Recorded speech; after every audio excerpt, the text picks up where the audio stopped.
కిందకి పెట్టు, ఇది కూడా కిందకి పెట్టు, కొంచెం దూరంగా పెట్టు, ఇలా పెట్టు, ఇక్కడ పెట్టు, ఇలా పెట్టు, అంతే. ఇది కూడా అలా సెట్ చేయి.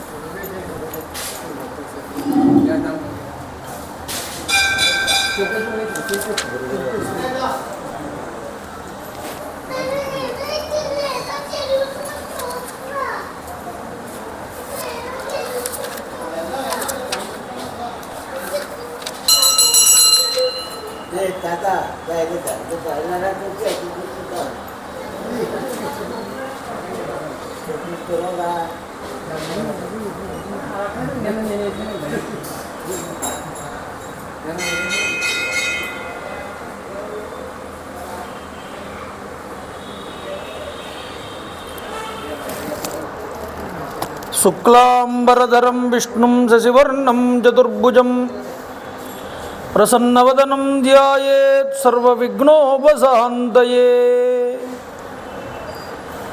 మాలాం కుండీం జడమరుం శూలం శంఖం సుదర్శనం దదానం భక్తవరదం దత్తాత్రేయం నమామ్యహం.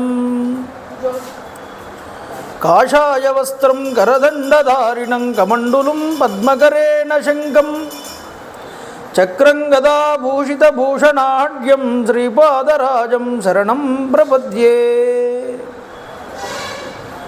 అభ్రస్యామ పింగజటాబద్ధకళాపప్రాంసుర్దండీ కృష్ణమృగత్వక్పరిదానః సర్వాన్ లోకాన్ భావయాన కవిముఖ్య పారాశర్యః పరమస్వరూపం వివృణోతు.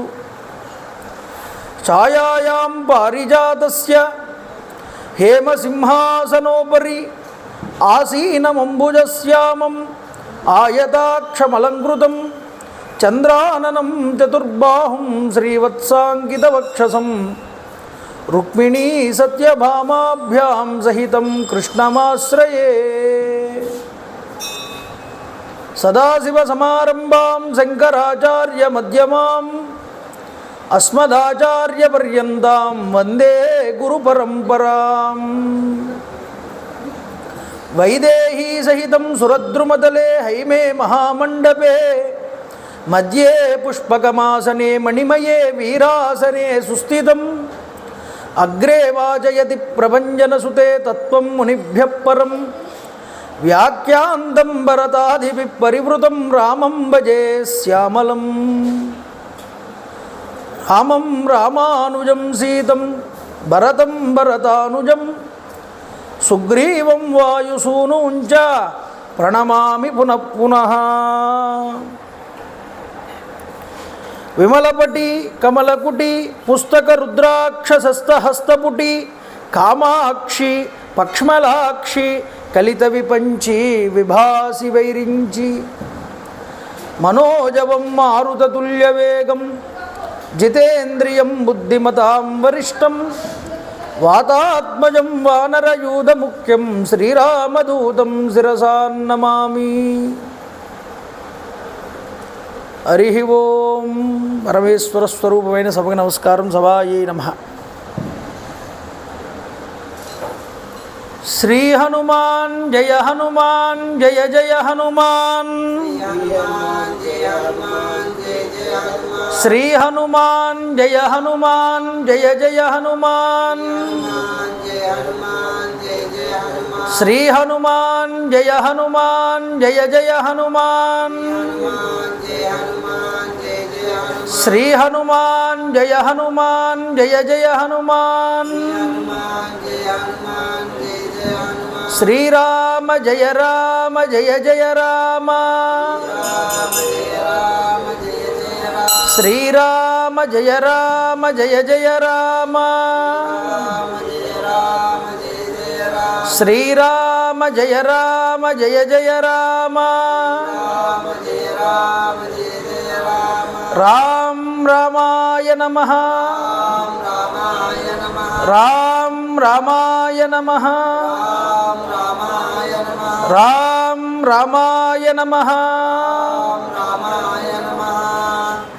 హరి ఓం.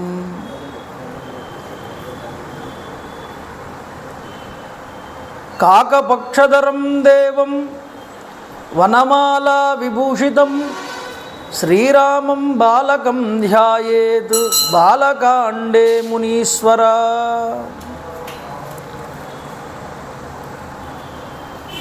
నిన్నటి రోజు వాల్మీకి మహర్షి వారు రామాయణాన్ని రాయడానికి నిర్ణయం చేసుకున్నారు.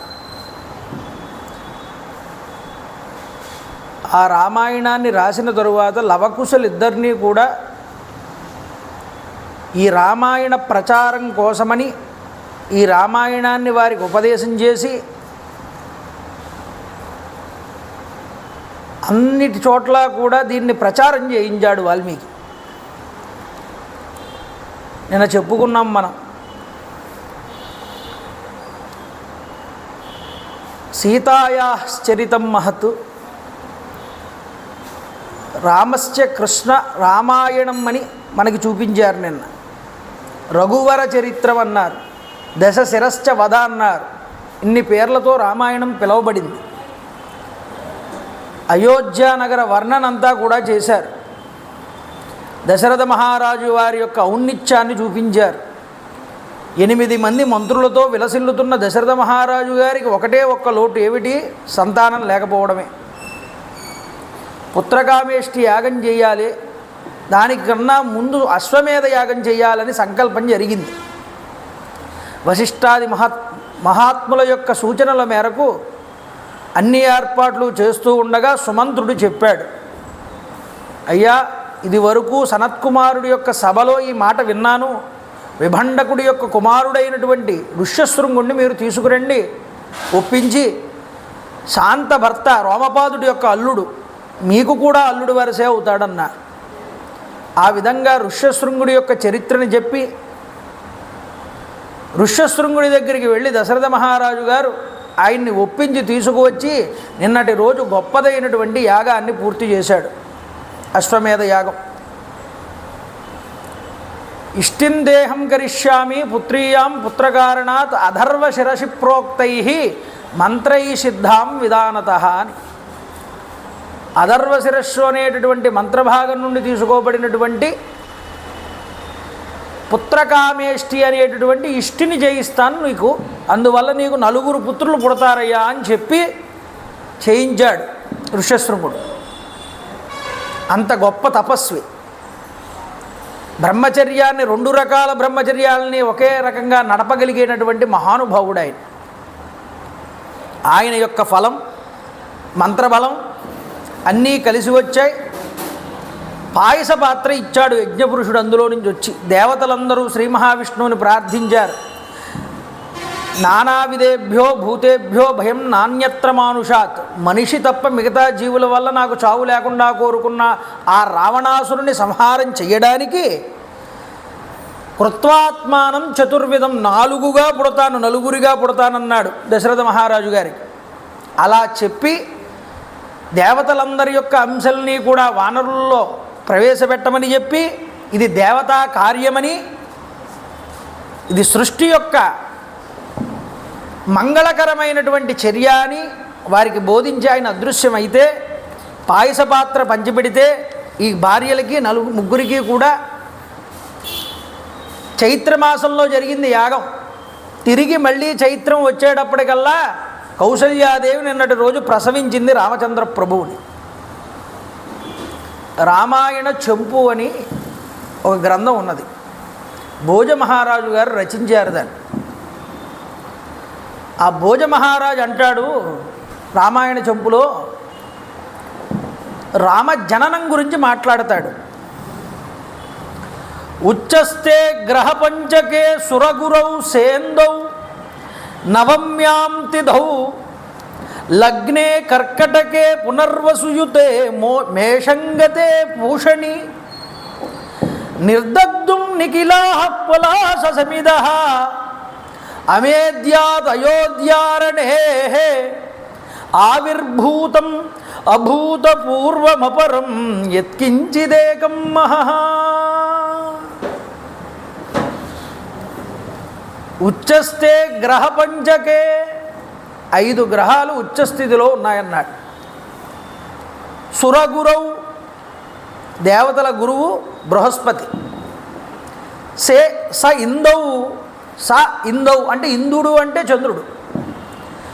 చంద్రుడితో కలిసి చంద్రుడి స్వక్షేత్రం కర్కాటకం.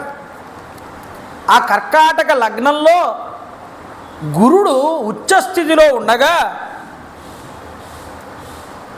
రవి బుధులు ఇద్దరు దశమంలో ఉన్నారు. అది ఉచ్చస్థితి. అక్కడ 5 గ్రహాలు ఉచ్చస్థితిలో ఉన్నాయన్నారు. కుజుడు మకరంలో ఉన్నాడు, రవి మేషంలో ఉన్నాడు, గురుడు కర్కాటకంలో ఉన్నాడు, శుక్రుడు మీనంలో ఉన్నాడు, శని తులారాశిలో ఉన్నాడు. ఈ 5 గ్రహాలకి 5 ఉచ్చస్థానాలు ఇవి. అలాంటి స్థానముల యందు పునర్వసుయుతే పునర్వసు నక్షత్రంలో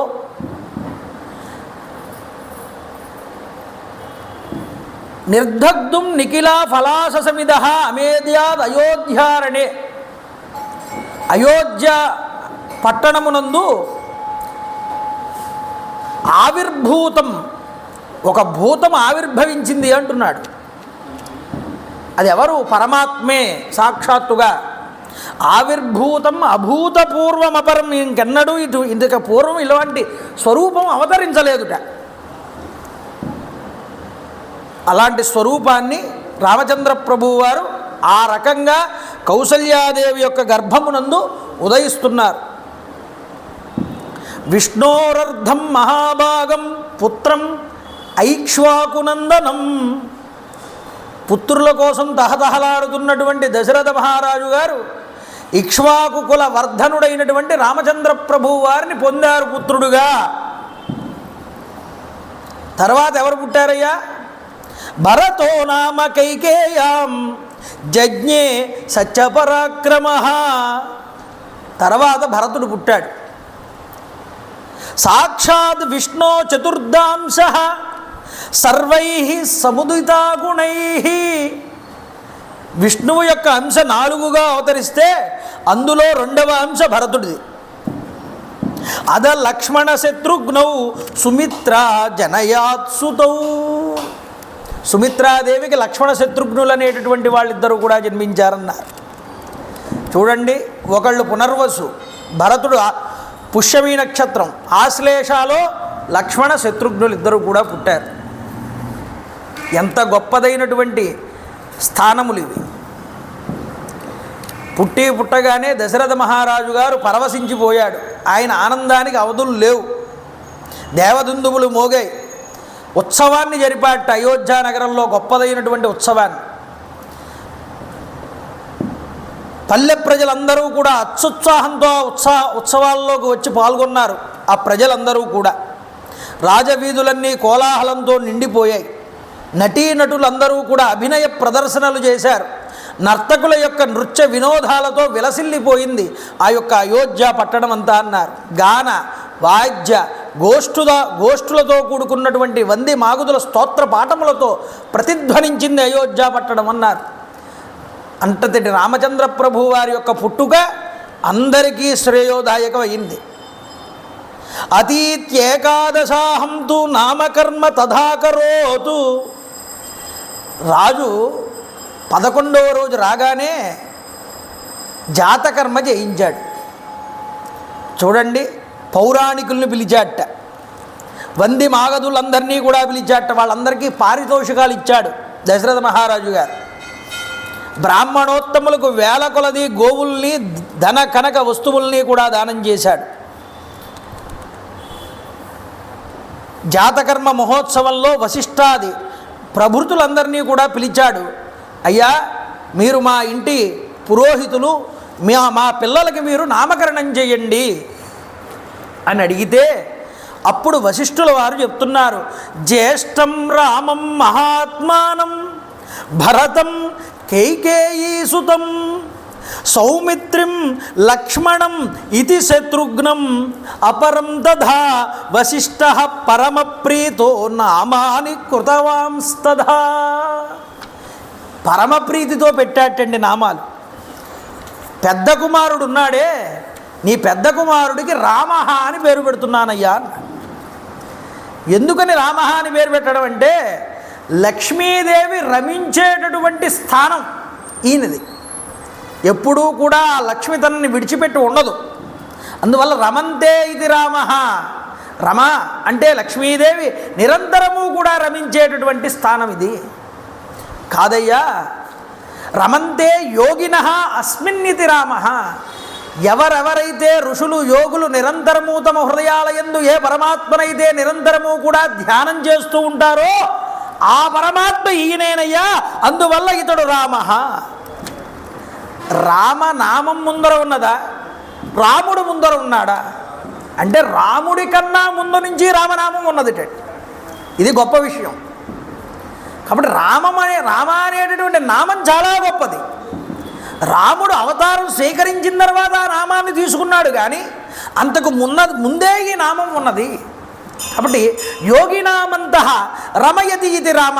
యోగులు నిరంతరము రమించేటటువంటి నామం ఈ రామం కాదు. రామ సత్యపరాక్రమ అన్నారు. అంటే సత్యపరాక్రమ అర్థం అంటే ఏమిటి అంటే తన సత్యము చేత పర ఈ ప్రపంచాన్నంతటినీ కూడా ఆక్రమించినటువంటి వాడు. ఇలా కూడా చెప్పారు అర్థం, వ్యాఖ్యాన కాదు.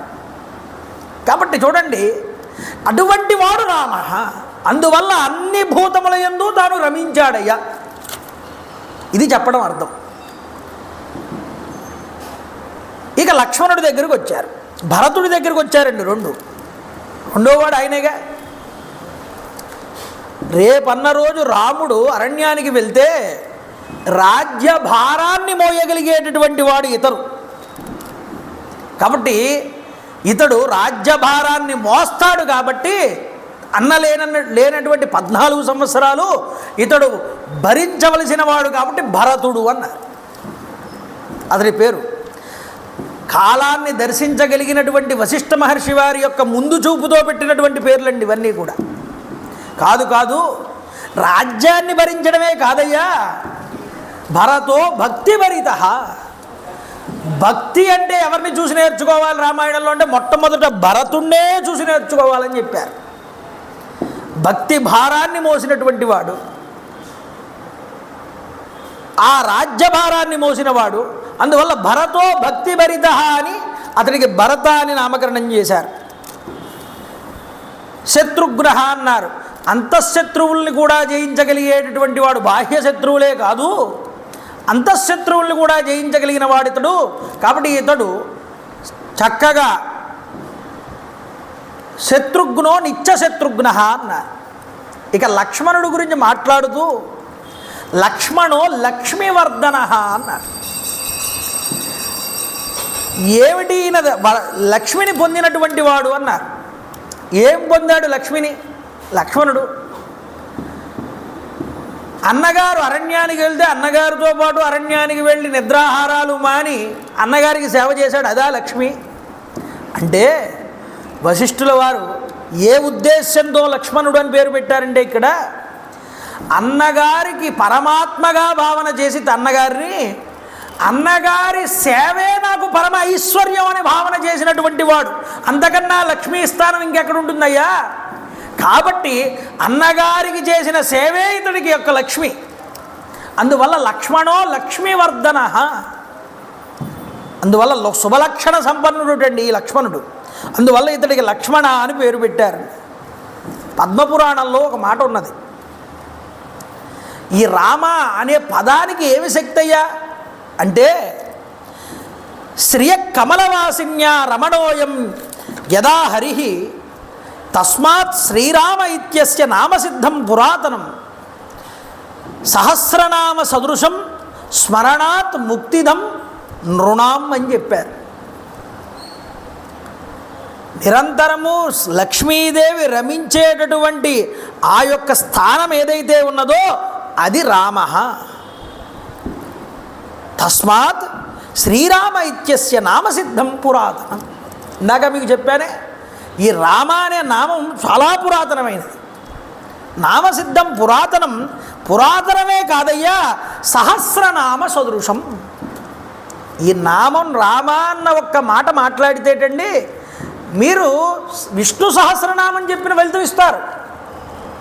ఉత్తరపీఠికలో చెప్తారుగా కేనోపాయేన లగున విష్ణోర్నామ సహస్రకం పఠ్యతేర్నిత్యం శ్రోతుమిత్యామ్యహం ప్రభో. పార్వతీదేవి అడిగింది ఈశ్వరుణ్ణి. అందరూ విష్ణునామ సహస్రనామం చేసే అంతటువంటి తీరిక ఉండకపోవచ్చు, రాకపోవచ్చు, లేకపోతే వారికి తెలియకపోవచ్చు. మరి అందరూ ఈ విష్ణు సహస్రనామం చదవగలిగే శక్తి ఎలా వస్తుంది? దీనికి ఏదైనా తరుణోపాయం ఉన్నదా స్వామి, తేలికగా తరించగలిగేటటువంటి అనుగ్రహం అని అడిగితే ఈశ్వరుడే అన్నాడు, శ్రీరామ రామ రామ 3 సార్లు చెప్పు. మనసుతో భక్తితో ఒక్కసారి చెప్పు రామనామం. సహస్రనామ సదృశం స్మరణాత్ ముక్తిదం నృణాం. నమ్మకంతో చెప్పవయ్యా. అందువల్ల ఆ రామ అన్నటువంటి శబ్దానికి అంతటి శక్తి ఉన్నది. ఆ శక్తితో కూడుకున్న నామాన్ని వశిష్ఠుల వారు రామచంద్ర ప్రభు వారికి పెట్టడం జరిగింది. తేషాం కేతురివ జ్యేష్ఠో రామో రతికర ప్రియ రతికర పితు. ఈ 4 కుమారుల్లో పెద్దవాడైనటువంటి రామచంద్ర ప్రభు తన గుణముల చేత, తన యొక్క చేష్టల చేత, తన యొక్క నడవడిక చేత తండ్రికి వంశ ప్రతిష్టని ఇనువడింపజేసేటటువంటి స్థానంలో ఉండి సంతోషాన్ని కూర్చుతున్నాడు. ఎప్పుడూ కూడా ఆనందచికితుడవుతున్నట్టు దశరథుడు ఈ రాముణ్ణి చూసుకుని అని. ఆయన పెరిగి పెద్దవాడు అవుతున్నాడు రామచంద్ర ప్రభు. 4 తేజోపుంజాలుగా వెలిగిపోతున్నారు. అలాంటి దైవ సదృశులైనటువంటి కుమారుల్ని చూసి ఇంతకన్నా నాకు మహదైశ్వర్యం ఏమిటి? రోజు ఆ పిల్లల్ని విడిచిపెట్టలేక వెళ్తున్నట్టు రాజ్యసభకి దశరథుడు. ఈ కొంతకాలం ఈ రాజ్యం, ఈ ప్రజలు, ఈ పాలన అన్నీ మా సుమంత్రుడు వీళ్ళు చూసుకుంటారు, కొంతకాలం వరకు నేను వీళ్ళతోనే గడుపుతానంత భావంలోకి వెళ్ళాట దశరథుడు. చూడండి, సర్వే వేదవిద శూరాః సర్వే లోకహితే రతాః సర్వే జ్ఞానోపసంపన్నాః సర్వే సముదిత గుణైః. ఈ రాజకుమారులు 4 కూడా వేదశాస్త్రాలన్నీ అభ్యసించారు, ధనుర్విద్యయందు ఆరితేరారు, ప్రజల హితమునందు ఆసక్తి కలిగిన వారై ఉన్నారు. నిజానికి చెప్పాలి అంటే విజ్ఞాన కనులు వీళ్ళు 4 కూడా అంటాడు వాల్మీకి మహర్షి. విజ్ఞానం నడిచి వస్తే ఒకరు మానవ రూపాన్ని పొంది ఇలా ఉంటారేమో అనిపిస్తుందిట. ఇంత విజ్ఞానం ఉన్నా అంత వినయం ఉన్నది వాళ్ళ యందు అంటాడు. ఎప్పుడు మనకున్నటువంటి విద్య శ్లాఘించబడుతుంది? ఎప్పుడు మనం నేర్చుకున్న విద్యకి ఒక సార్థకత వస్తుంది అంటే ఆ యొక్క వినయాన్ని ప్రదర్శించినప్పుడు మాత్రమే వస్తుంది.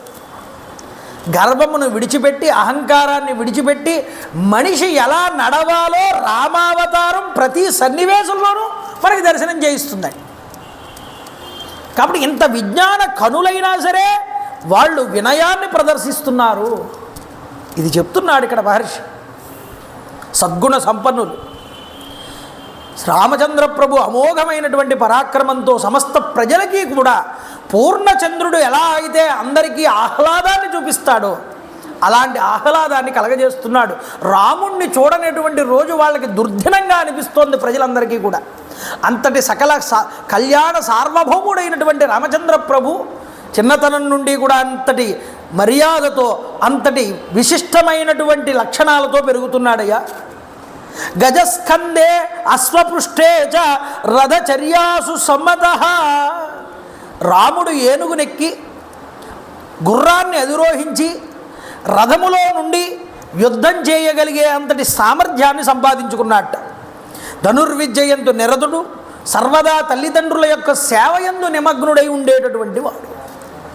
తల్లిదండ్రులనే దైవంగా భావన చేసి వారి సేవయందే చాలా ఆనందాన్ని పొందేటటువంటి వాడు రామచంద్ర ప్రభు. చూడండి, బాల్యాత్ ప్రభృతి సుస్నిగ్ధో లక్ష్మణో లక్ష్మీవర్ధన. లక్ష్మణుడు చిన్నతనం నుండి కూడా రాముణ్ణి విడిచిపెట్టి ఉండలేదుట. చూడండి, సుమిత్రాదేవి ఏదైనా అన్నం పెట్టి తినిపిద్దాము అంటే పక్కన రాముడు లేకపోతే తినేవాడు కాదుట. ఎప్పుడూ కూడా రాముడి యొక్క మందిరంలోనే కౌసల్యాదేవి దగ్గరే ఉంటూ రాముడితోనే తినేవాడు, రాముడితోనే తిరిగేవాడు, రాముడితోనే పడుకునేవాడు లక్ష్మణుడు. సర్వప్రియకరస్తస్య రామస్యాపి శరీరత లక్ష్మణో లక్ష్మి సంపన్నో బహిప్రాణ ఇవాపర. పోనీ లక్ష్మణుడికి ఒకటికే అలా ఉందా? కాదుట. రాముడు కూడా పక్కన లక్ష్మణుడు కనుక లేకపోతే కౌసల్యాదేవి ఏది తినిపించినా తినేవాడు కాదుట. పక్కన తమ్ముడు లక్ష్మణుడు ఉంటేనే ఏ పనైనా చేసేవాట రామచంద్రపుడు. చూడండి, అలా వీళ్ళిద్దరూ కూడా రాముడికి బహిప్రాణం లక్ష్మణుడు, లక్ష్మణుడికి బహిప్రాణం రాముడు. అలాగే భరతస్యాపి శత్రుఘ్నో లక్ష్మణావరజో హి సహ ప్రాణై ప్రియతరో నిత్యం తస్య చాసీత్ తదా ప్రియ. రాముడికి లక్ష్మణుడి మీద, లక్ష్మణుడికి రాముడి మీద ఎలా ప్రియం ఉన్నదో శత్రుఘ్నుడికి కూడా భరతుడి మీద అంత భక్తి, అంత ప్రియం అన్నీ ఉన్నాయి. భరతుడు కూడా అలాగే ఆదరించేవాడు శత్రుఘ్నుడిని. ఈ విధంగా చక్కని శుభలక్షణ సంపన్నులైనటువంటి ఈ నలుగురు కూడా దశరథ మహారాజు గారుతో కూడి ఎలా కనిపిస్తున్నారయ్యా వీళ్ళు అంటే ఒక మంచి ఉపమానం వేస్తాడు వాల్మీకి మహర్షి. స చతుర్భిర్మహాభాగై పుత్రై దశరథ ప్రియై బభూవ పరమప్రీతో దేవైరివ పితామహ.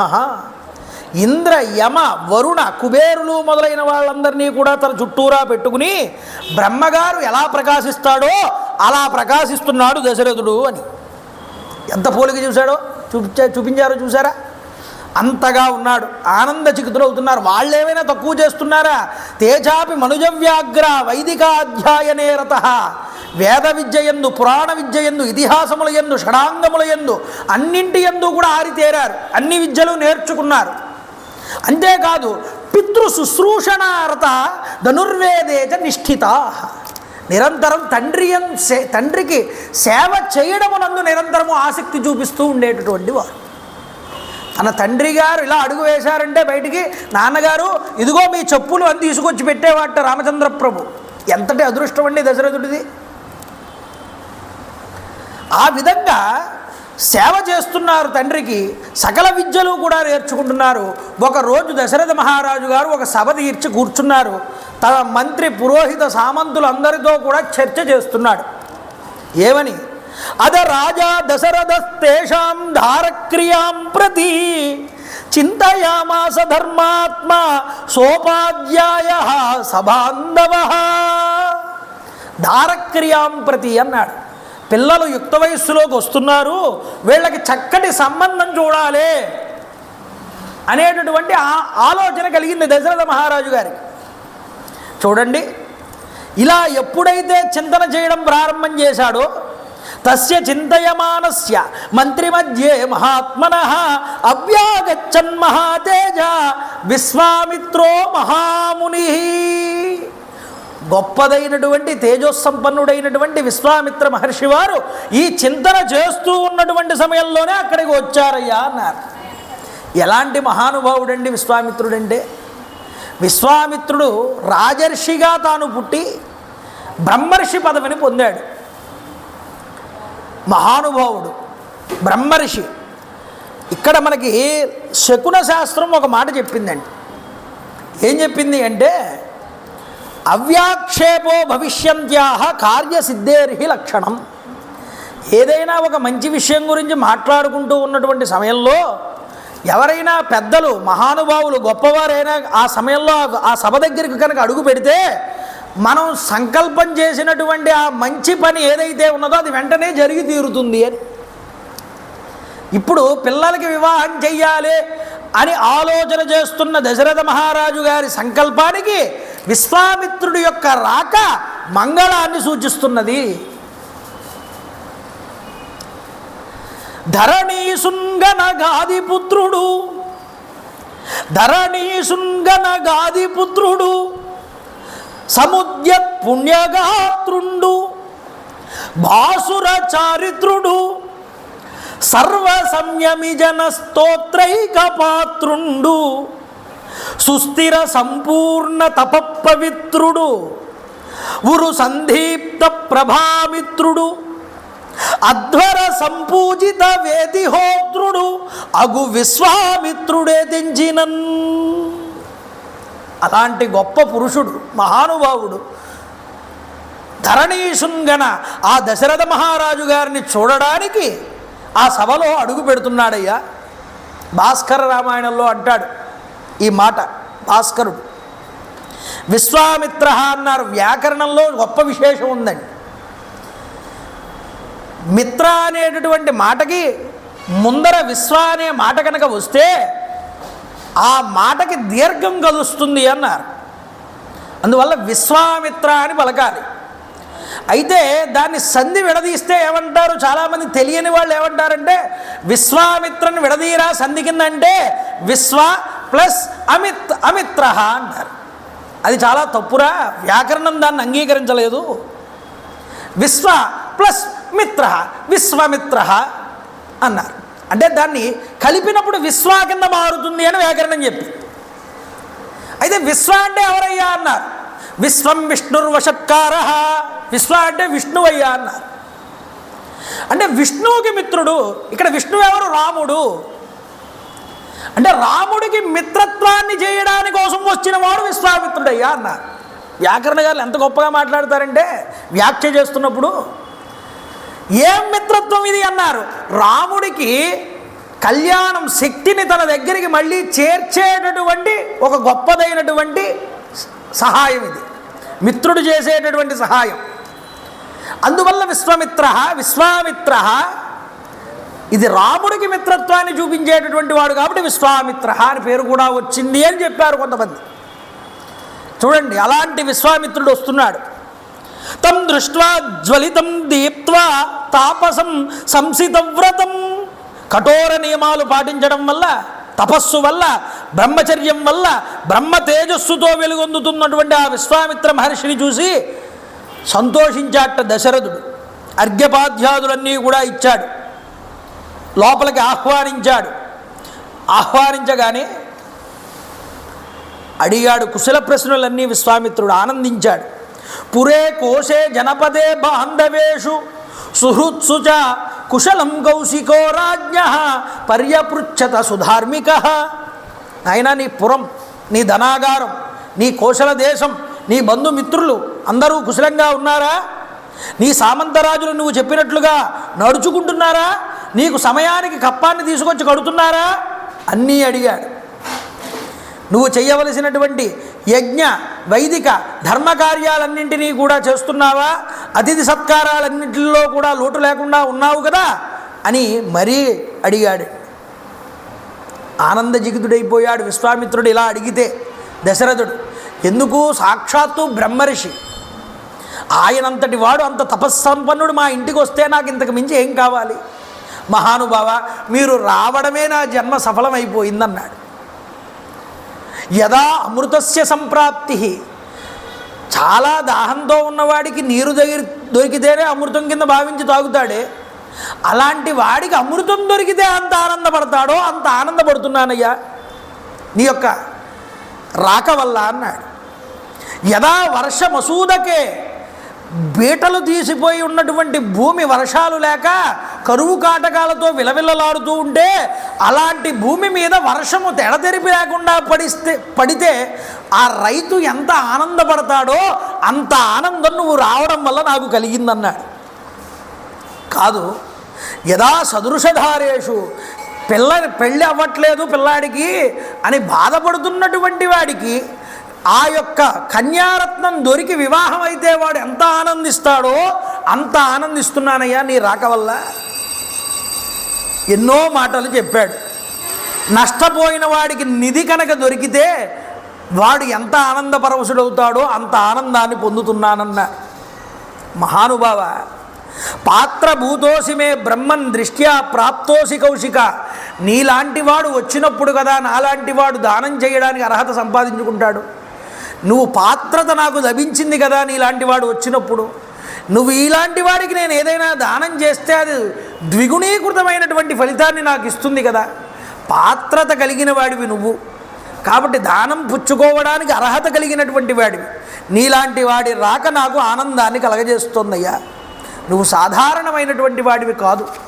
ఎందుకు కాదు అంటే సాధారణంగా రాజర్షివి. మొట్టమొదట నువ్వు ఒక కవి అంటాడు ఒక నాటకంలో, క్రతుభుక్ సంతతి తోడబోరి సురలోకం బొండు కల్పించి దివ్య తపశక్తి త్రిశంకునందునిచే ఏ భవ్యుండు ప్రాక్ సృష్టికిన్ ప్రతి సృష్టిన్ గటించి బ్రహ్మపదమే రాజర్షి సాధించన్ అట్టి తపోరాశి తలంప వానికవే వాటిల్లును జయారంభముల్.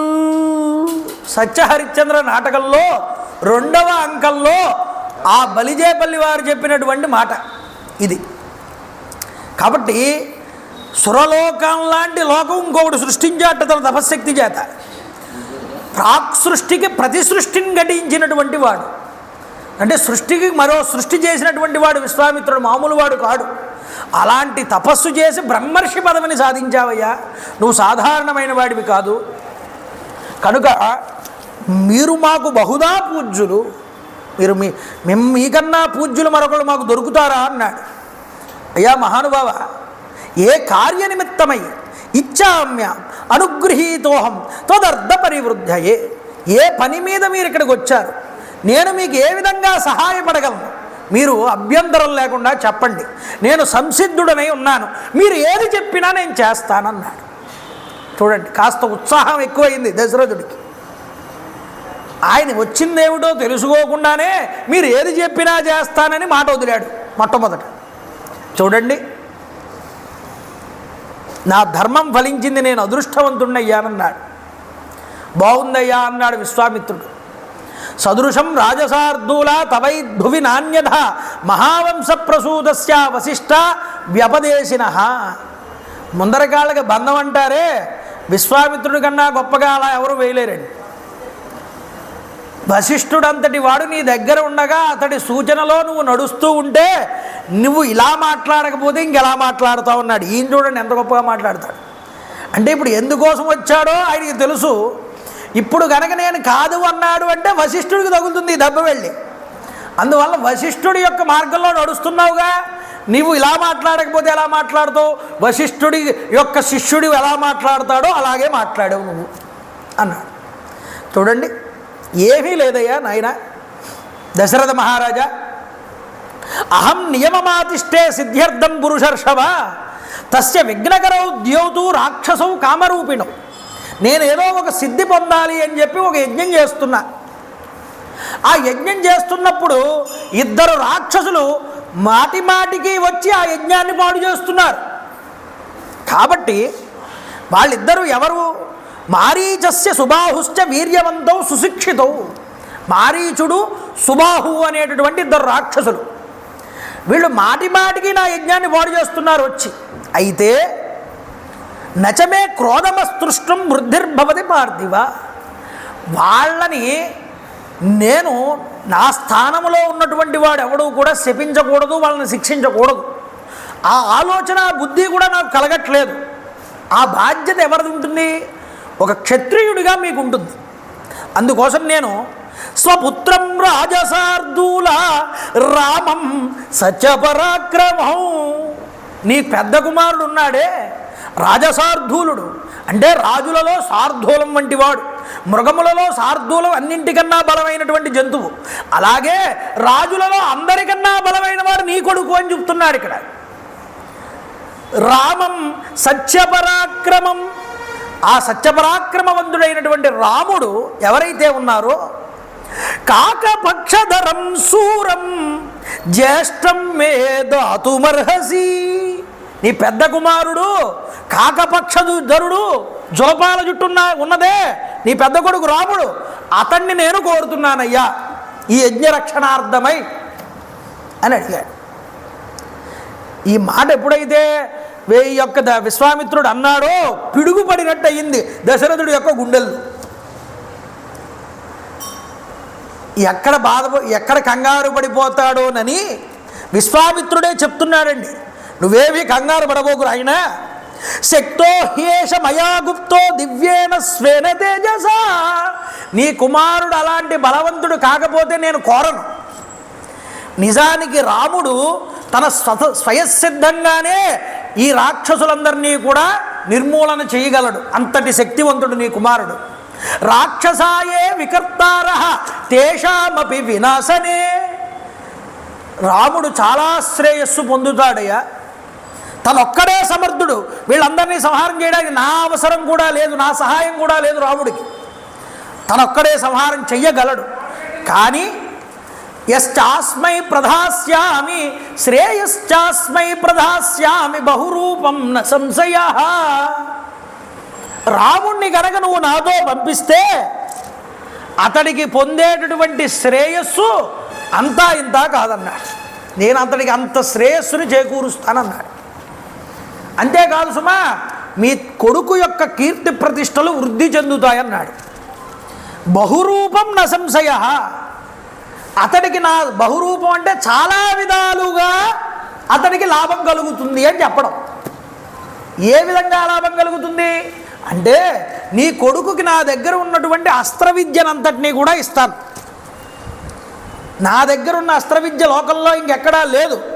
అలాంటి అస్త్ర విద్యను ఇవ్వడమే అతడికి బహురూపం న సంశయ, అంతటి శ్రేయస్సు. అంతేనా? పైకి కనిపించేది అస్త్ర విద్య కాదయ్యా, మరొకటి ఉంది శ్రేయస్సు అన్నారు. ఏమిటా శ్రేయస్సు అంటే, ఈయన్ని శక్తితో తీసుకువెళ్ళి కలుపుతా. రాముడి వివాహాన్ని నువ్వు అనుకుంటున్నావుగా ఇందాకటి నుంచి, నా యొక్క కొడుకుకి వివాహం చెయ్యాలి అని, ఆ బాధ్యత కూడా నేనే స్వీకరిస్తాను అని చెప్పడంలో ఇంతటి శబ్దాన్ని ధ్వనింపజేస్తూ మాట్లాడాడండి విశ్వామిత్రుడు. సాధారణంగా ఏం మాట్లాడలేదు ఆయన. అందుకునే అంటున్నాడు, శ్రేయాశ్చాస్మై, ఎంతో శ్రేయస్సు కలుగుతుంది నీ కుమారుడికి, బహురూపం, అనేక విధాలుగా అని చెప్పాడు. అంతేకాదు, ఈ రాక్షసులు రాముణ్ణి ఎదుర్కొని నిలవలేరు ఎప్పటికీ కూడా. రాముడు తప్ప మరొక్కళ్ళు ఎవరూ కూడా ఈ రాక్షసుల్ని సంహారం చేయలేరు. నా మాట విను. మరొక మాట చెప్తున్నాను నీకు. నీ రాముడంటే ఎవరో నీకు తెలియకపోవచ్చు. ఇంకా రాముడు చిన్నపిల్లవాడు, నాకు ముక్కుపచ్చలానివాడు అనే భావంలో ఉన్నాడని దశరథుడు అర్థమయ్యేలాగా చెప్తున్నాడండి. నీ రాముడంటే ఎవడో నీకు తెలియదయ్యా. అహం వేద్మి మహాత్మానం రామం సత్యపరాక్రమం వశిష్ఠోపి మహాతేజ ఏ చేమే తపసి స్థితా. నీ కొడుకంటే ఏమిటో నాకు బాగా తెలుసు నీకన్నా అన్నాడు. కాదు కాదు, నాకే తెలుసు అనుకోకు. నీ యొక్క ఇంటి పురోహితుడైనటువంటి వశిష్ఠుడున్నాడే, ఆ వశిష్ఠుడికి కూడా బాగా తెలుసు రాముడంటే ఏమిటో. కావస్తే అడుగును. లేదయ్యా, మేమిద్దరం ఏదో గూడుగుట అని అనుకుని మాట అనుకుని వచ్చి ఇక్కడ నీ దగ్గర ఇలా మాట్లాడుతున్నామని అనుకోకు. ఎవరైతే తపస్సులలో ఉంటారో అలాంటి తపస్సులో ఉన్నటువంటి ప్రతి ఋషిని కూడా వెళ్ళి అడుగు. కావస్తే నీ కొడుకంటే ఏమిటో చెప్తారన్నా. మహాత్మానం అన్నాడు. మహులంటే ఎవరయ్యా? మహులంటే బ్రహ్మాది దేవతలండి. అలాంటి మహాత్ముడు అంటే అర్థం ఏమిటి? అలాంటి బ్రహ్మాది దేవతల యొక్క హృదయాలలో కూడా ఆత్మస్వరూపంగా వెలుగొందేటటువంటి పరమ పురుషుడయ్యా అన్నారు. అందుకనే మహానాం సర్వపూజ్యానాం ఆత్మానాం నియంతరాం అన్నారు. అంటే అర్థం ఏమిటంటే, బ్రహ్మాది దేవతల చేత కూడా నమస్కరింపదగినటువంటి వాడు నీ కొడుకు. సత్యపరాక్రమం అటువంటి రాముణ్ణి నాతో ఇచ్చి పంపించు, నీకు మేలు కలుగుతుందన్నాడు. ఈ లోకంలో స్థిరమైన కీర్తి ప్రతిష్టలన్నీ కూడా నీకు దక్కుతాయి. ధర్మం వృద్ధి చెందాలి అని కనుక నువ్వు కోరుకుంటే ఓ దశరథ మహారాజా, ఈ రాముణ్ణి నాతో ఇచ్చి పంపించమన్నాడు. నీ ప్రియపుత్రుడైనటువంటి ఈ రాముణ్ణి దశరాత్రం హి యజ్ఞస్య రామం రాజీవలోచనం, 10 రోజులు నేను చేస్తున్నటువంటి యజ్ఞానికి నువ్వు పంపవలసింది. ముందరికి వెళ్తే నేను 6 రోజులు యజ్ఞం చేస్తాను, 6 రోజులు దీక్ష తీసుకుంటానని చెప్తాడు రాముడితో విశ్వామిత్రుడు. మరి 6 రోజులే యజ్ఞం కదండి, ఇక్కడ 10 రోజులు ఎందుకు అడిగాడు దశరథుడిని విశ్వామిత్రుడు అని ఒక ప్రశ్న. అంటే వెళ్ళడానికి 2 రోజులు, మళ్ళీ రావడానికి 2 రోజులతో కలిపి 10 రోజులు అడిగాడు ఆయన. కాబట్టి ఇలాంటి నీ కొడుకుని ఈ యజ్ఞం సకాలంలో పూర్తయ్యేటట్లుగా నన్ను నీ యొక్క రాముణ్ణి నాతో ఇచ్చి పంపించి ఈ యజ్ఞాన్ని పూర్తి చేసేటటువంటి బాధ్యత నీ మీద పెడుతున్నానన్నాడు. కింద పడిపోయాడండి దశరథుడు. ఇప్పటి వరకు రాముణ్ణి ఎప్పుడూ విడిచిపెట్టి ఉండలేదు. ఉదయం లేవగానే రాముణ్ణి చూసేవాడు, సంధ్యాసమయం అవగానే రాముణ్ణి చూసి నిద్రపోయేవాడు దశరథుడు. రాముడంటే మహాప్రీతి నలుగురు కుమారుల్లో కూడా. కింద పడిపోయి, మహర్షే ఏదో తెలియక అజ్ఞానం చేత మీకు ఏదో చేస్తానని నేనంటే ఇలాంటి కోరిక కోరుకోవడం న్యాయమా?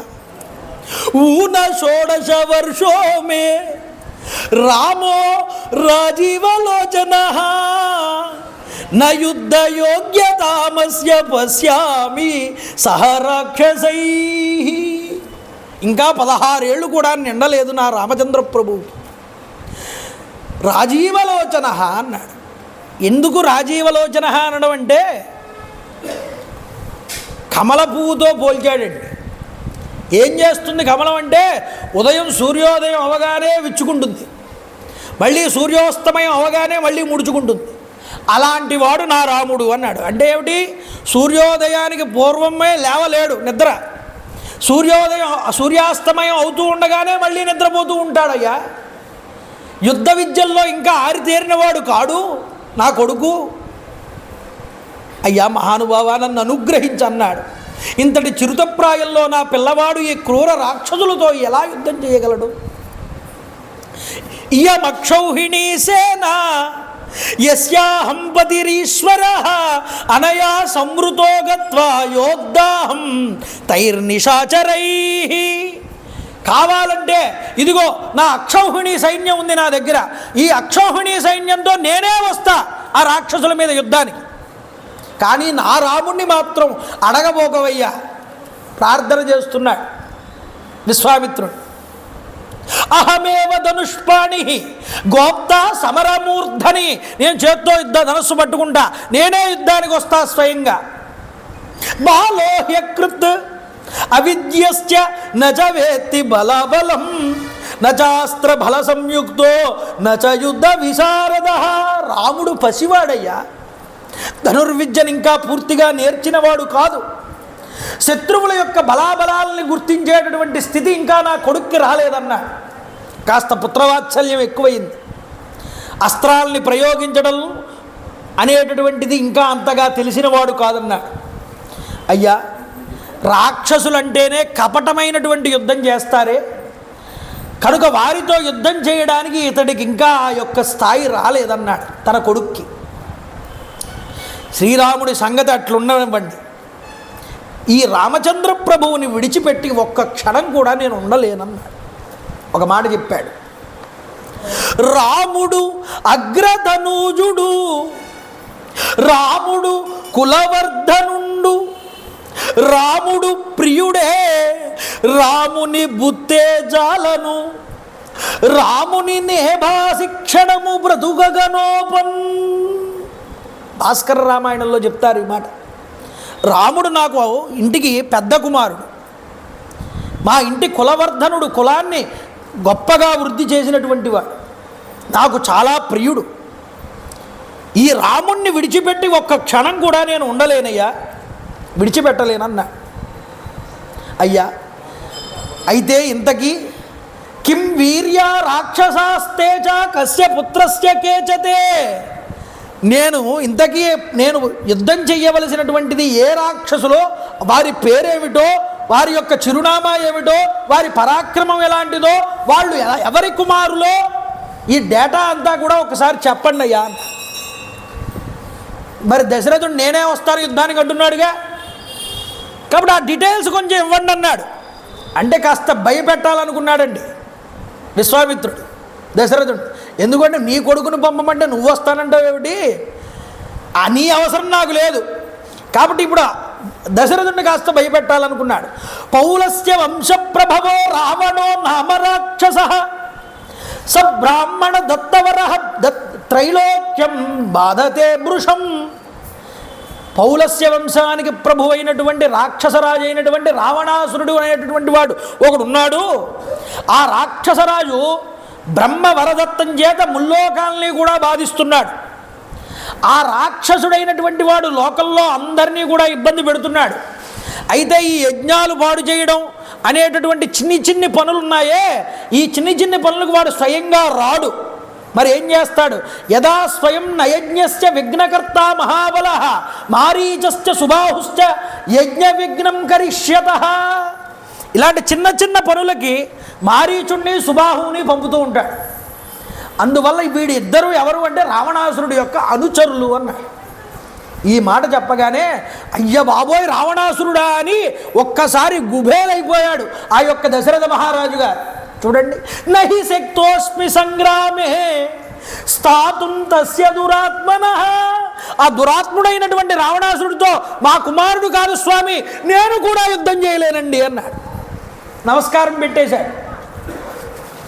మీరు ఇంకెవరినైనా చూసుకోవచ్చు, నేను ఏదో తెలియక మాట వదిలేను, ఏం కావస్తే అది చేస్తానని నన్ను క్షమించండి, మా కొడుకే కాదు నేను కూడా ఏమీ చేయలేను ఈ యొక్క రాక్షసుడిని. మీ యజ్ఞానికి విఘ్నాన్ని కలిగిస్తున్నటువంటి మారీచ సుబాహులు సుందోపసుందులనేటటువంటి వారి యొక్క కుమారులు. యుద్ధంలో వారు యముడితో సమానమైనటువంటి వారు. కాబట్టి నా కొడుకుని పంపడం కాదయ్యా, వారిలో ఒక్కడితోనైనా సరే సైతం నా మిత్రులందరినీ నేను తీసుకుని, నా సైన్యాన్నంతటినీ తీసుకుని నేను యుద్ధం చేద్దామన్నా నేను వాళ్ళల్లో ఒక్కడితో కూడా నేను యుద్ధం చేయలేను. కాబట్టి నన్ను విడిచిపెట్టేయండి మహానుభావ, నా కొడుకు రాడు, నేను కూడా రాను.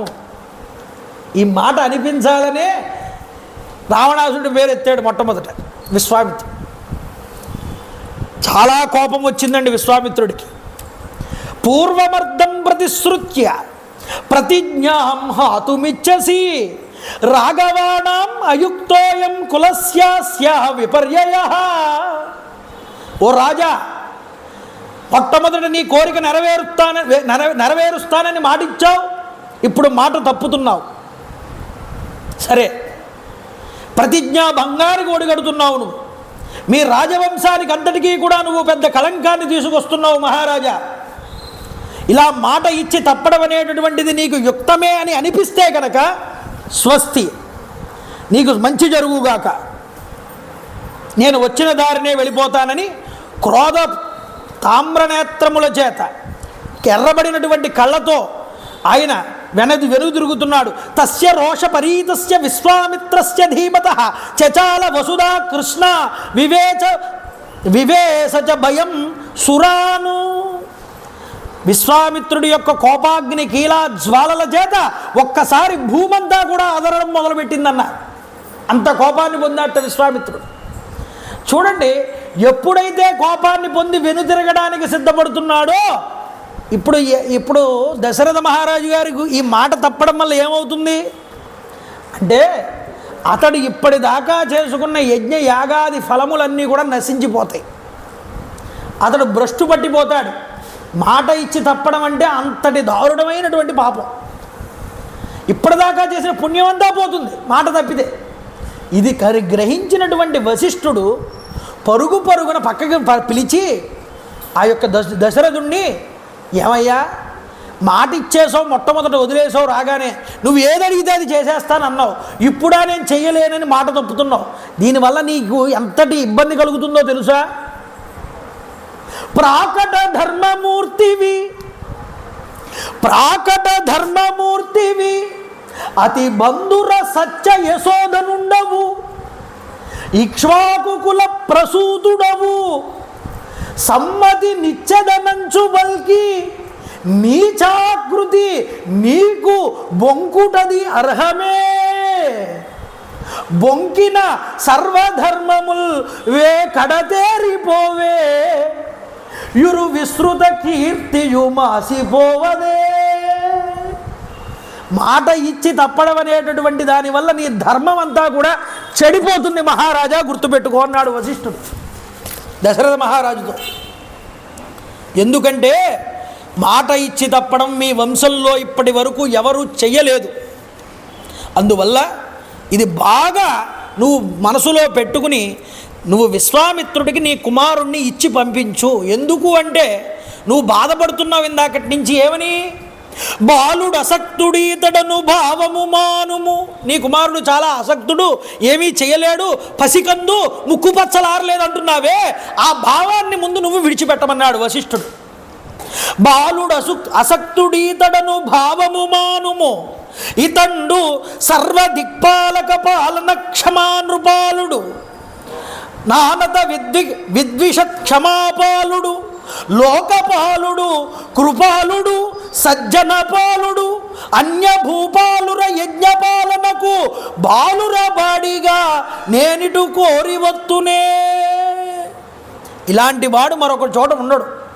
మామూలు బాలుడైతే ఈ యొక్క విశ్వామిత్రుడు నీ కొడుకుని తీసుకువెళ్తాడని నువ్వు అనుకుంటున్నావా? నీ కుమారుడు సామాన్యమైన వాడు కాడు.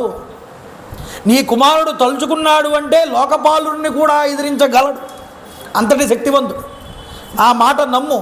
నువ్వు విశ్వామిత్రుడితో నీ కుమారుణ్ణి పంపడం వల్ల నీ కుమారుడికి నీకు కూడా యశస్సు కలుగుతుంది. ఎందుకు అంటే అహం ఇక్కడ చెప్తున్నాడు మరొక మాట, శ్రేయస్సు కలుగుతుందయ్యా. అతడు నేర్చిన అస్త్రములు అన్యులు నేర్వరు. విశ్వామిత్రుడికి దగ్గర ఉన్నటువంటి అస్త్ర సంపద మరొకరి దగ్గర లేదన్నాడు వశిష్ఠుడు. అతడు నేర్చిన అస్త్రముల్ అన్యులు నేర్వరు. నీ కుమారుకున్ ప్రీతిని అనుగ్రహింప మది బేర్చి అతండిటు వచ్చేగాని కాదా తన ఎంత దాసమదదానవ సామజ కుంభపాటన వ్యాతత సింహమూర్తి అతడై ఇట నేటికి వచ్చు భూమిపా.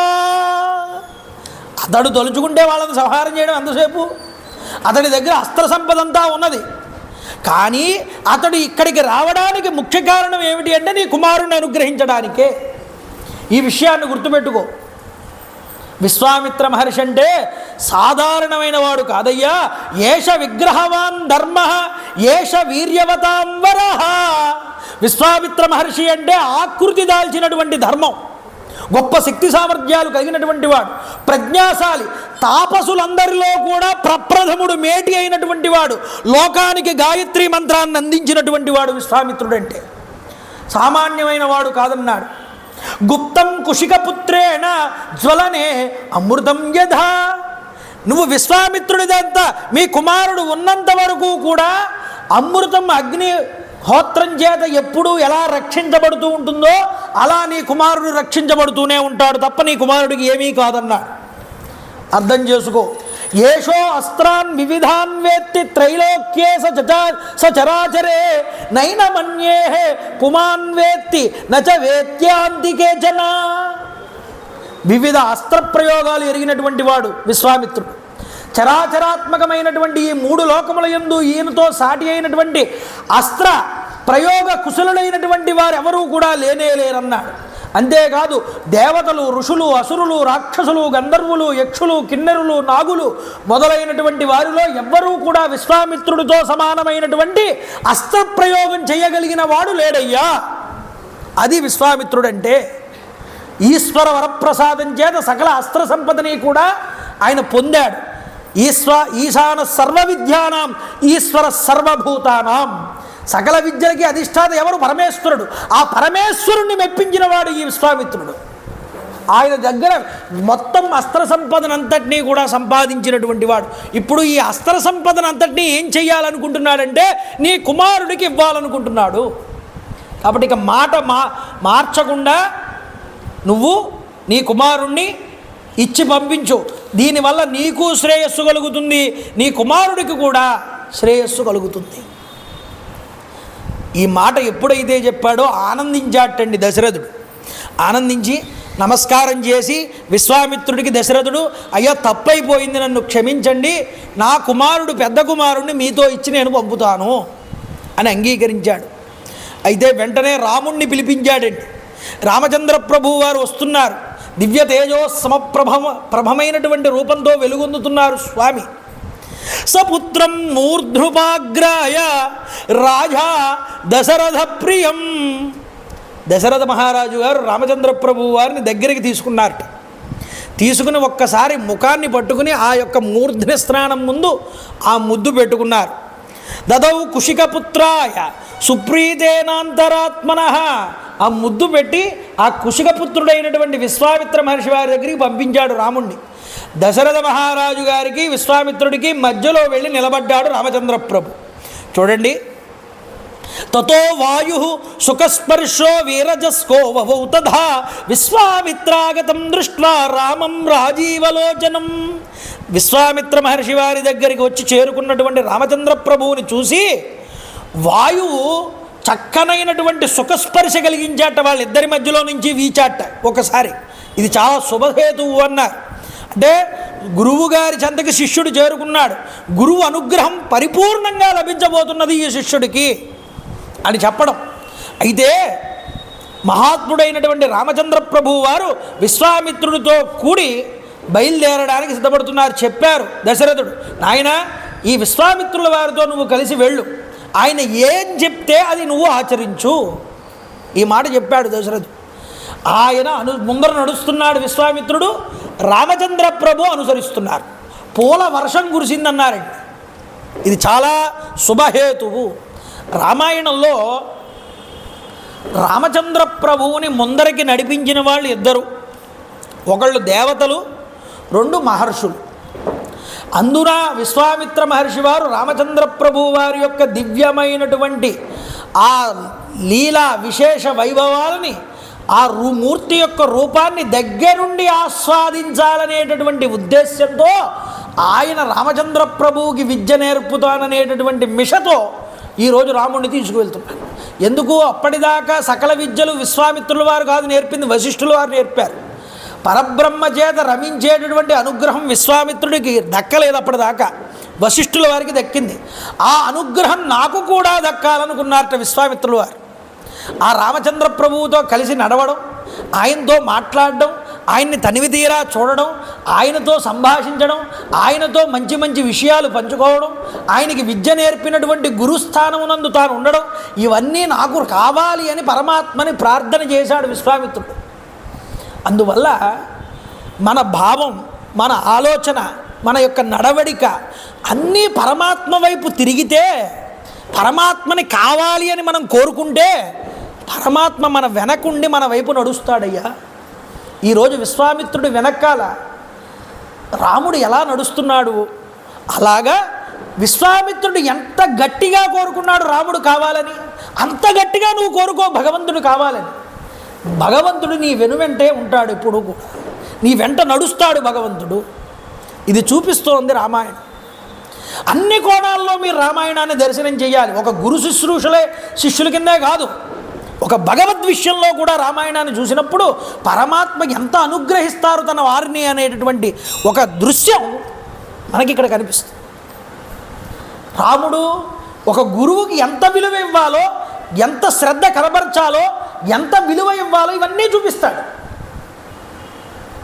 కాబట్టి చూడండి, పుష్పవృష్టి కురిసిందిట, వెడలెను కోదండపాణి అంటాడు త్యాగరాజు. వెనకాల విశ్వామిత్రుడి వెనకాల వెళ్తున్నాడు రామచంద్రపురం. ఇక్కడ ఒక చమత్కారం చెప్పమంటారా, విశ్వామిత్రుల వారు లక్ష్మణుణ్ణి కూడా పంపించండి అని కోరుకోలే, కావాలని రాముణ్ణి పంపించాలని అడిగాడు. కానీ ఇక్కడ రాముడితో పాటు లక్ష్మణుడు కూడా బయలుదేరాడు. చూడండి ఆశ్చర్యం ఏమిటిది. లక్ష్మణుడిని పిలిచారా ఎవరైనా? మరి లక్ష్మణుడు ఎందుకు వచ్చాడు? ఒక ప్రోటోకాల్ ఉంటుంది దేనికైనా. సీఎం గారు వచ్చారు, ఏమంటే సీఎం గారు వస్తున్నారు కాబట్టి సీఎం గారు వస్తున్నారు కాబట్టి ఓ కుర్చీ వేసి ఓ సాలువా పట్టు కూర్చుంటే సరిపోతుందా?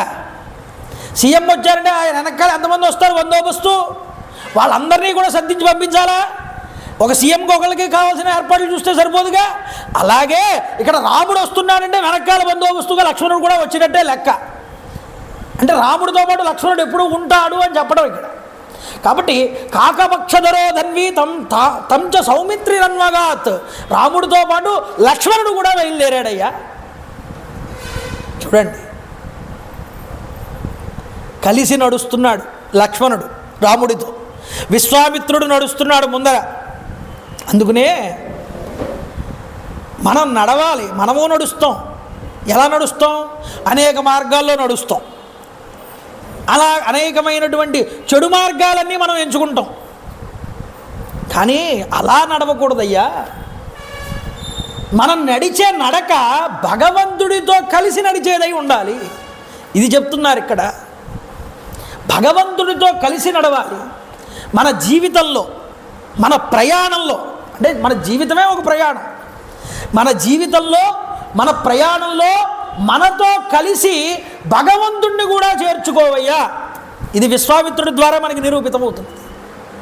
అంటే నీ ప్రయాణంలో, అంటే నీ జీవిత ప్రయాణంలో నీతో పాటు ఎప్పుడూ నీ పక్కన భగవంతుడు కూడా ఉండేలా చూసుకో. బయటికి వెళ్ళావు, భగవత్ నామాన్ని చెప్పు. ఇంటిలో ఉన్నావు, భగవంతుణ్ణి పూజించు. ఒక గుడికి వెళ్ళావు, భగవంతుణ్ణి దర్శించు. భగవత్ కథ విను. అలాగే భగవంతుణ్ణి ప్రతి విషయంలో కూడా మిళితం చేయి ఎంతో కొంత. అది నీకు సకల శ్రేయస్సుని ఇస్తుంది. అది నిన్నేం చేస్తుంది అంటే నిన్ను తప్పు మార్గం వైపుకు వెళ్ళనివ్వదు. ఇది విశ్వామిత్రుడు చూపిస్తున్నాడు. కాబట్టి మన జీవితంలో కూడా, మన మార్గంలో కూడా మనం ఎవరిని పెట్టుకోవాలయ్యా? భగవంతుణ్ణి పెట్టుకోవాలి. ఇది నేర్చుకోవాలి, ఇది అలవడాలి అందరికీ కూడా. ఎలా ఉన్నారట?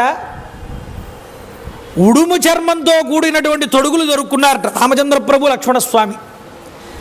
చక్కటి ఖడ్గాలు ధరించారట నడుముకి, పట్టు పీతాంబరములు ధరించారట. విశ్వామిత్రుడు ముందర నడుస్తూ ఉంటే పరమేశ్వరుడి వెనకాల స్కందుడు, సుబ్రహ్మణ్యేశ్వరుడు, విశాఖుడు ఇద్దరూ నడుస్తూ వెళ్తూ ఉంటే ఎలా ఉంటుందో అలా కనిపించారట చూడ్డానికి. విశ్వామిత్రుల వారు నడుస్తున్నారు, వెనకాల రాముడు నడుస్తున్నాడు, లక్ష్మణుడు నడుస్తున్నాడు. గురువు గారు మనం ఎక్కడికి వెళ్తున్నామని శిష్యులకి చెప్పలేదు. రాముడు నేను గురువు గారండి మనం ఎక్కడికి వెళ్తున్నామండి అని ఆయన అడగలేదు. చూడండి, గురువుగారు తీసుకువెళ్తున్నారు, మనం వెళ్ళాలి. మాట మాట్లాడడం, అడగడం కూడా లేదండి రామచంద్ర ప్రభు. ఇలా ఒక్కసారి సరయూ నదికి దక్షిణముఖంగా నడుస్తూ వెళ్తూ 1.5 యోజనం నడిచారటండి. 18 కిలోమీటర్లు ఇసుక తిన్న మీద నడిపించాడు విశ్వామిత్రుడు రాముణ్ణి. ఇలా అడుగు తీసి అడుగు వేస్తే పూల పాన్పు మీద నడిచేవాడు రామచంద్ర ప్రభు, పట్టు పాన్పు మీద నిద్రించేవాడు. ఈరోజు రామచంద్ర ప్రభు వారు సడన్గా విశ్వామిత్రుల వారు వచ్చి తీసుకువెళ్తుండే, ఏమండి కాస్త గుర్రం బండి మీద వెళ్దామని కూడా అడగలేదుట. ఏమండి కాస్త వింజామర్లు వీసేవాళ్ళని పెట్టుకోవచ్చా పక్కన అడగలేదుట. ఏమంటే కాస్త పాదరక్షలు లాంటివి ధరించచ్చా అని కూడా అడగలేదుట. గురువు గారు ఏమీ చెప్పకుండా నడుస్తుంటే వెనకాల అలా నడుస్తూ ఉండడమే. పాదాలు కందిపోతూ ఉంటే ఏమీ లెక్క చేయకుండా నడిచాడు రామచంద్ర. భాగవతంలో శ్రీశుకుల వారు అంటారు ఈ మాట, రామచంద్ర ప్రభు పాదాలు ఎలాంటివి అని. రామచంద్ర ప్రభు పాదాలుటండి, సీతాదేవి ఆ పాదాలని తన చేతితో నొక్కుతూ ఉంటే కందిపోతున్నట్లుగా కనిపించేవిట రామచంద్ర ప్రభు పాదాలు. అంతటి సుకుమారమైనటువంటి పాదాలు రామచంద్ర ప్రభు. అంతటి సుకుమారమైన పాదాలతో రాముడు అంత దూరం నడుస్తున్నాడయ్యా వెనక్కాల. వెనక్కి తిరిగి చూశాడు విశ్వామిత్రుడు, ఆనందచికితుడు అయ్యాడు. ఇంత దూరం వీళ్ళని నడిపించినా గురువుగారండి ఎక్కడికి వెళ్తున్నామని కూడా అడగలేదు ఈ పిల్లవాడు. నేను తీసుకువెళ్తున్నాను కాబట్టి నాతో వచ్చేస్తున్నాడు. గురువు యొక్క ప్రీతిని ఎలా పొందాలో, గురువుకి ఎలా శుశ్రూష చెయ్యాలో, గురు అనుగ్రహాన్ని ఎలా సంపాదించుకోవాలో ఇక్కడ రాముడు చూపిస్తున్నాడు. అంటే గురువుకి శిష్యుడికి మధ్య ఉండవలసినటువంటి ఒక సత్సంబంధం ఎంత గొప్పది అన్నది ఇక్కడ చూపిస్తున్నారు. ఇది తెలియకపోవడం వల్ల కదా ఈరోజు ఉపాధ్యాయుల్ని ఎంతో తేలికగా తీసిపాడేస్తున్నారు విద్యార్థులందరూ కూడా. విద్య చెప్పేటటువంటి యంత్రంగా చూస్తున్నారు కానీ ఉపాధ్యాయుడిని, ఆ విద్యని నేర్పేటటువంటి గురువు కనుక అనుగ్రహిస్తే ఎంతటి అనుగ్రహాన్ని పొందొచ్చు అన్న విషయాన్ని వాళ్ళు తెలుసుకోలేకపోతున్నారు. ఇది పిల్లలకి ఎక్కడ కొరవడుతోంది? మన మూలాలు మనం వారికి అందించలేకపోవడం వల్ల. రాముడు ఇంతలా సేవించాడురా విశ్వామిత్రుణ్ణి. గురువుగారంటే అంతటి వినయం, గౌరవం అది చూపించాడు కాబట్టే వెంటనే విశ్వామిత్రుడు అన్నాడు, ఆయన రామ కూర్చో. ఆ సరయూ నది ఒడ్డున కూర్చోబెట్టాడు, ఆచమనం చేయమన్నాడు. ఆచమనం చేశాడు రామచంద్ర ప్రభు. నీకు ఇప్పుడు 2 విద్యలు నేర్పుతున్నానన్నాడు. ఏమిటవే అన్నాడు. ఏమిటి అంటే గృహాణవత్స సలిలం మాభూత్ కాలస్య పర్యయ మంత్రగ్రామం గృహాణత్వం బలాం అతిబలాం తథా. బల అతిబల అనేటటువంటి విద్యలు నీకు నేర్పుతున్నాను. దీనివల్ల నీకు ఏమిటి ఉపయోగం అన్నారు. న శ్రమో న జ్వరో వాతేన రూపస్య విపర్యయ నచ సుప్తం ప్రమత్తం వా దర్శయిష్యంతి నైరుత. ఈ మంత్ర ప్రభావం వల్ల నీకు అలసట అనేటటువంటిది రాదన్నాడు. ఆకలి దప్పులు అనేటటువంటివి నీకు ఉండవు. నీ రూపకాంతులు అనేటటువంటివి తరగవు. నీకు అలసట అనేటటువంటిది ఉండదు. నీకు నిద్ర రమ్మన్నా కూడా రాదు. ఒకవేళ నువ్వు నిద్రిస్తున్నా యామరపాటుగా ఉన్నా నీ జోలికి ఏ రాక్షసుడు కూడా రాలేడు. అంతటి శక్తివంతమైనటువంటి మంత్రాన్ని నీకు ఇస్తున్నాను. రామ కూర్చో, ఆ సరయూ నదీ జలాలు ఆచమనం చేయి, నీకు ఈ మంత్రోపదేశం చేస్తానన్నా. చూడు, నా సౌభాగ్యే నా దాక్షిణ్యే నా జ్ఞానే బుద్ధి నిశ్చయే నోత్తరే ప్రతివక్తవ్యే సమోలోకే తథా అనగహ. చూడండి,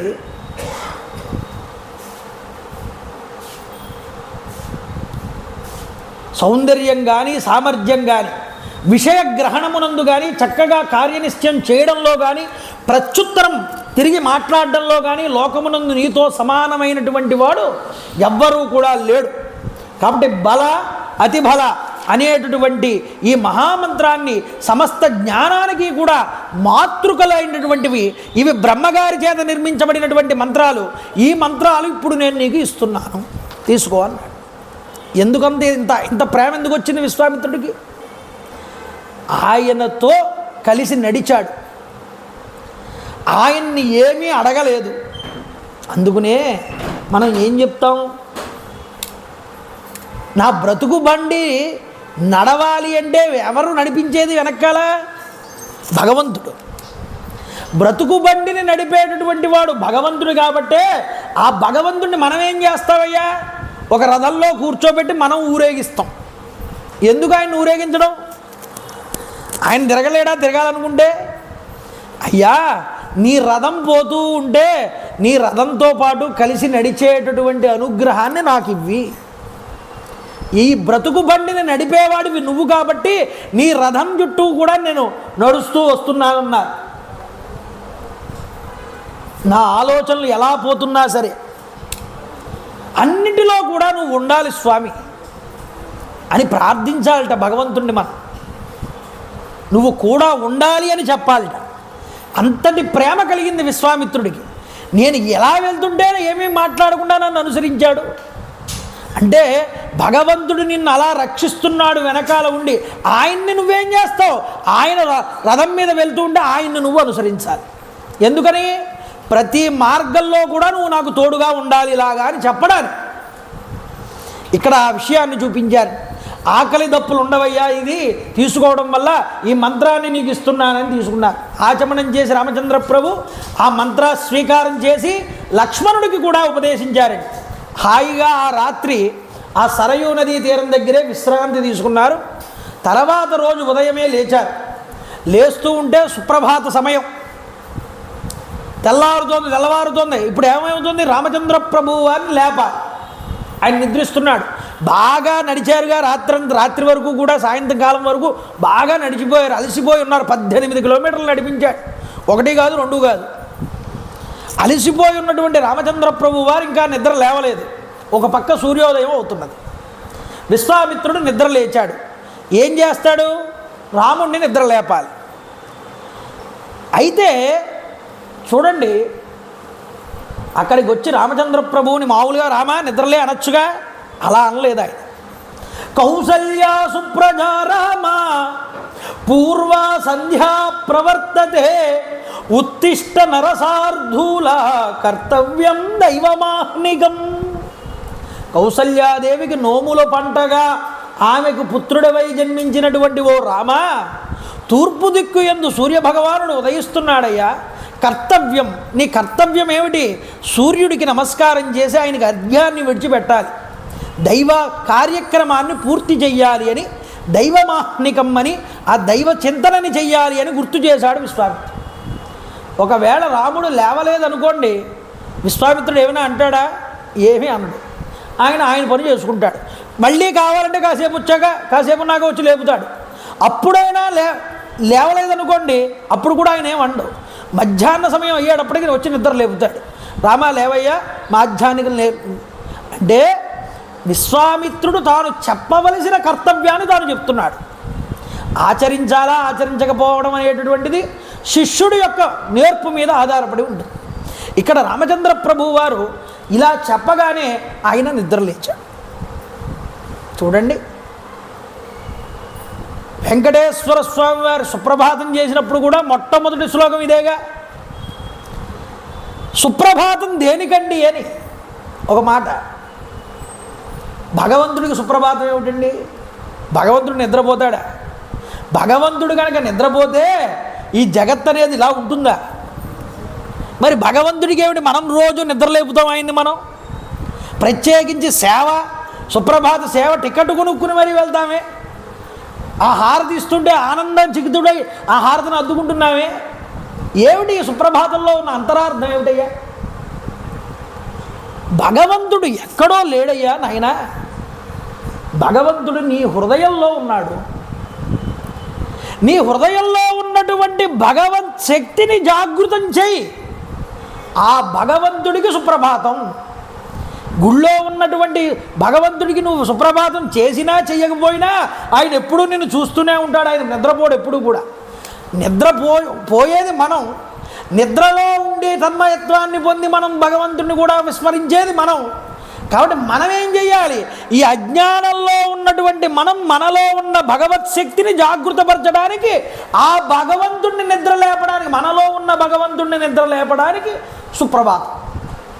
బయట గుళ్ళో ఉన్న దేవుణ్ణి నిద్ర లేపడానికి కాదు. హాయిగా సుప్రభాతం సేవ తీసుకుని వచ్చి ఇంత కష్టపడి తీసుకున్నాకంటే దానివల్ల ప్రయోజనం ఏముంది? నీలో భగవంతుడు ఉదయించినంత వరకు, నిద్ర లేవనంత వరకు నీకు సుప్రభాతం విలువే తెలియదు. ఎప్పుడు నీ యొక్క హృదయంలో భగవంతుడు నిద్రలేస్తాడు, ఆయనకి ఎప్పుడు సుప్రభాతం జరుగుతుంది అంటే దీని పేరే హృదయం అండి అన్న.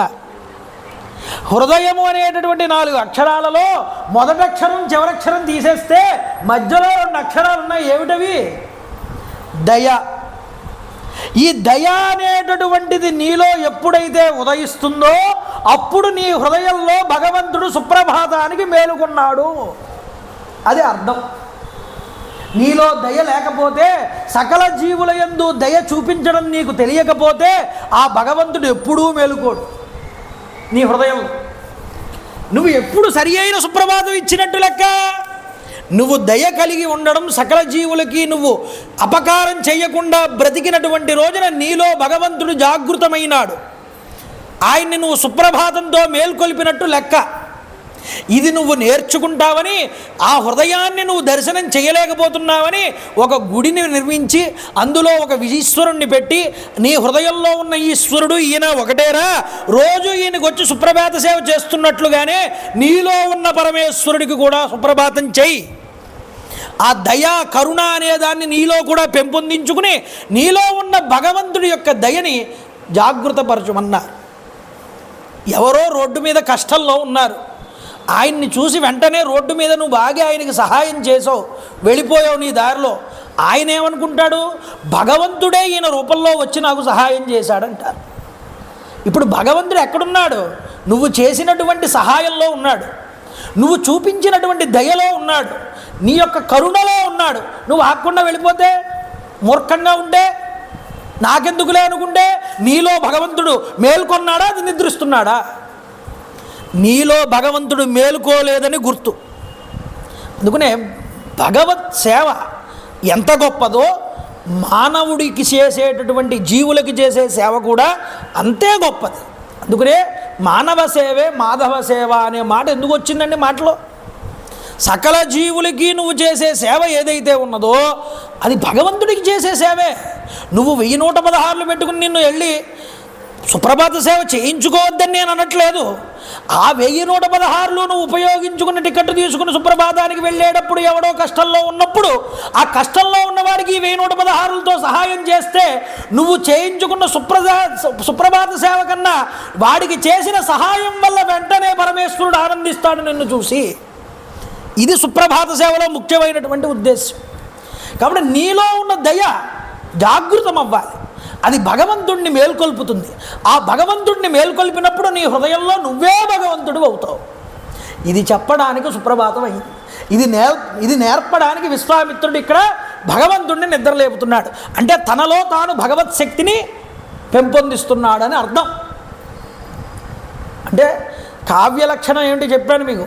అంతరంగా ఒక అర్థంగా కనిపిస్తూ ఉంటుంది, మామూలుగా ఇక్కడ శిష్యుణ్ణి కార్యాచరణ నిమిత్తమైన లేపుతున్నటువంటి విశ్వామిత్రుడు మనకు కనిపిస్తాడు. కాబట్టి ఈ విధంగా మనం దర్శనం చేయాలి. అయితే వెంటనే లేచారు. గురువుగారి వెంట తను స్నాన సంధ్యావందనాలన్నీ పూర్తి చేసుకుని గురువుగారి వెంట బయలుదేరాడండి. బయలుదేరుతూ ఉండగా ఒక చోటకి వెళ్ళేటప్పటికీ ఒక సుందరమైనటువంటి ఆశ్రమం కనిపించింది. మహానుభావ విశ్వామిత్ర మహర్షి, ఈ ఆశ్రమం ఎవరిది అని అడిగాడు. అడిగితే విశ్వామిత్రుల వారు చెప్తున్నారు, అయ్యా పూర్వం కందర్పుడు అనేటటువంటి ఒక ఆయన ఉండేవాడు, సుందరమైన శరీరం కలిగినవాడు. అతన్ని అందరూ మన్మధుడు అని పిలుస్తారు. ఈ మన్మధుడు ఒకానొకప్పుడు పరమేశ్వరుడు ఇక్కడికి వచ్చి తపస్సు చేసుకుంటూ ఉండగా అతడి యందు కామవికారాన్ని కలిగించడానికి బయలుదేరాడు ఈ యొక్క కందర్పుడు. అలా ప్రయత్నం చేసినప్పుడు కోపాన్ని పొందినటువంటి పరమేశ్వరుడు ఒక్కసారి హూంకారం చేస్తే ఆ హూంకారానికి ఈ యొక్క కందర్పుడు శరీరాన్ని భస్మం అయిపోయి శరీర అవయవాలు లేకుండా అయిపోయాడు. ఆ రోజు నుంచి శరీరం లేకుండా అనంగుడు అని పిలిపించుకున్నాడయ్యా మన్మధుడు అన్నారు. ఎప్పుడైతే ఈశ్వరుడు భస్మం చేశాడో మన్మధుడికి శరీరం లేకుండా పోయింది. కాబట్టి శరీరం లేకుండా కనిపించట్లేదు, ఒక రూపం లేకుండా ఉన్నాడు ఈ యొక్క మన్మధుడు. అంగము లేనివాడు కాబట్టి అనంగుడు అని పిలిచారు ఆ రోజు నుంచి. ఎవరిని? ఈ యొక్క మన్మధుడిని. అతడి యొక్క పేరు మీద వచ్చినటువంటి రాజ్యమయ్యా ఈ రాజ్యం, అందువల్ల ఈ రాజ్యాన్ని అంగదేశము అని పిలుస్తారు అని చెప్పాడు విశ్వామిత్రుడు. అదిగో కనిపిస్తున్నటువంటి ఆశ్రమం ఉన్నదే, ఈ ఆశ్రమమునందే పరమేశ్వరుడు తపస్సు చేశాడు. ఆ తపస్సు చేస్తున్నప్పుడే ఈ కందర్పుడు ఆ యొక్క కామవికారాన్ని కలిగించడానికి ప్రయత్నం చేశాడు. అందువల్ల అతడు ఇక్కడ భస్మం అయ్యాడు. ఈ ప్రాంతంలో పరమేశ్వరుడు తపస్సు చేసిన ప్రాంతం కాబట్టి ఇక్కడ ఈ ఆశ్రమమునందు ఉన్నటువంటి ఋషులందరూ కూడా పరమేశ్వరుడు యొక్క భక్తులు. వాళ్ళు పరమ ధర్మపరాయణులు. వాళ్ళని ఎప్పుడూ కూడా ఏ పాపములు కూడా అంటవు. అలాంటి మహానుభావులు ఇక్కడ ఉంటారని ఆ పవిత్రమైనటువంటి గంగా సరయు రెండూ కూడా సంగమం కలిసేటటువంటి ప్రదేశం దగ్గరికి వెళ్ళారు. ఆ ప్రదేశం అక్కడ ఉన్నది, ఆ యొక్క ఆశ్రమం. అక్కడికి వెళ్ళి, అయ్యా రామ, ఈరోజు రాత్రికి ఇక్కడ మనం విశ్రమిద్దాం, రేపు ఉదయాన్న గంగని దాటుదామన్నాడు. సరే అని ఆ రోజు రాత్రి ఆ ఋషులందరూ కూడా విశ్వామిత్రుడిని రామచంద్ర ప్రభువుని అర్ఘ్యపాద్యాదులు ఇచ్చి లోపలికి ఆహ్వానించి ఆ రోజు రాత్రి ఆ ఋషుల సమక్షంలోనే రాముడు, లక్ష్మణుడు, విశ్వామిత్రుడు అందరూ కూడా అక్కడ విశ్రాంతి తీసుకున్నారు. తర్వాత రోజు ఉదయం అయింది. లేచి యథావిధిగా అనుష్ఠానాలన్నీ పూర్తి చేసుకున్నారు. ఒక నావని సిద్ధం చేశారు. ఆ నావని సిద్ధం చేసుకుని ఆ గంగా నదీ తీరం దగ్గరికి వెళ్ళి ఆ గంగా నదీ తీరాన్ని దాటడానికి ప్రయత్నం చేస్తున్నారు. అయితే నావ మధ్య కూర్చుని నావ ముందరకు వెళ్తూ ఉండగా ఆ నావ నదీ మధ్య భాగం దగ్గరికి వచ్చి చేరుకుంది. ఒక పెద్ద శబ్దం ఒకటి వస్తుంది. రాముడు అన్నాడు విశ్వామిత్రుడితో, అయ్యా ఈ నది మధ్యలో ఇంత శబ్దం వస్తోంది ఏమిటి అని అడిగితే అప్పుడు విశ్వామిత్రుల వారు చెప్పారు, నాయన బ్రహ్మగారు కైలాస పర్వత శిఖరం మీద ఒక సరస్సుని తన మనస్సు ద్వారా నిర్మించాడు, తన మనస్సుతో నిర్మించాటాడు. అందువల్ల ఆ సరస్సుని మానస సరస్సు అని పిలుస్తారు. మానస సరోవరం అంటున్నాగా ఇప్పుడు. ఆ సరోవరాన్ని నిర్మిస్తే ఆ సరోవరం నుంచి ఒక పాయ బయలుదేరింది, దార. ఆ పాయ ఏమైంది? మీ అయోధ్య పట్టణాన్ని చుట్టుకుని తర్వాత కాస్త ముందరికి ప్రయాణం చేసింది. ఆ ప్రయాణం చేసినటువంటి సరస్సు ఏదైతే, ఆ నది ఏదైతే ఉన్నదో అది ఒక సరస్సు నుంచి పుట్టింది కాబట్టి, మానస సరస్సు నుంచి పుట్టింది కాబట్టి దీనికి సరయు అని పేరు వచ్చిందయ్యా ఈ నదికి అని పేరు చెప్పారు. ఈ నది ఏం చేస్తోంది, ఇంత దూరం వచ్చిన తర్వాత ఇక్కడ గంగా నదిలో కలుస్తోంది. వచ్చి ఈ సరయూ నది వేగంగా ప్రయాణం చేస్తూ ఈ గంగా నదిలో కలిస్తున్నటువంటి ఈ ప్రదేశంలో ఈ యొక్క సరయూ నదులు రెండూ కూడా కలుసుకున్నటువంటి ఈ ప్రదేశం ఈ యొక్క శబ్దానికి కారణమవుతున్నది. వేగంగా రెండు నదులు వచ్చి ఇక్కడ గుద్దుకుంటున్నాయి, అందువల్ల ఇక్కడ ఈ శబ్దం వస్తున్నది అని చెప్పారు. తరువాత ఆ గంగా నదిని దాటి గంగా నదికి దక్షిణం వైపుకు వచ్చారు. వచ్చి కాస్త ముందరికి నడుస్తున్నారు. నడుస్తూ ఉండగా ఒక భీకరమైనటువంటి కీకారణ్యం కనిపించింది. కీకారణ్యం కనిపిస్తే గురువుగారిని అడిగాడు. గురువుగారు, అహోవనమిదం దుర్గం గిల్లికాగణనాదికం భైరవై స్వాపదై పూర్ణం శకుంతైర్దారుణారుతై, చాలా దారుణంగా కనిపిస్తోంది ఈ యొక్క వనం. కీచురాళ్ల యొక్క శబ్దంతో వినిపిస్తున్నది. సింహ శార్దూల మొదలైనటువంటి క్రూర మృగముల చేత ఇది వ్యాప్తి చెంది ఉన్నది. భాసపక్షుల ధ్వనుల చేత ప్రతిధ్వనిస్తున్నది. కాబట్టి ఇంతటి భయంకరంగా ఉన్నటువంటి ఈ యొక్క కాననం యొక్క పేరేమిటి, ఈ ప్రదేశం ఎవరిది, ఎందుకు ఇలా ఉన్నది, ఇంత దట్టంగా ఉన్నది, ఇంత క్రూరంగా ఉన్నది? అందుకనే కీచురాళ్ల శబ్దం ఎక్కువగా వినిపిస్తున్నటువంటి అరణ్య ప్రాంతాలలో మృగముల యొక్క సంచారం ఎక్కువగా ఉంటుంది కదా అని అడిగాడు ఒక ప్రశ్న ఇక్కడ. అందువల్ల ఇక్కడ కీచురాళ్ల శబ్దం వస్తున్నది, క్రూర మృగాల సంచారం మనకి కనిపిస్తున్నది అన్నాడు.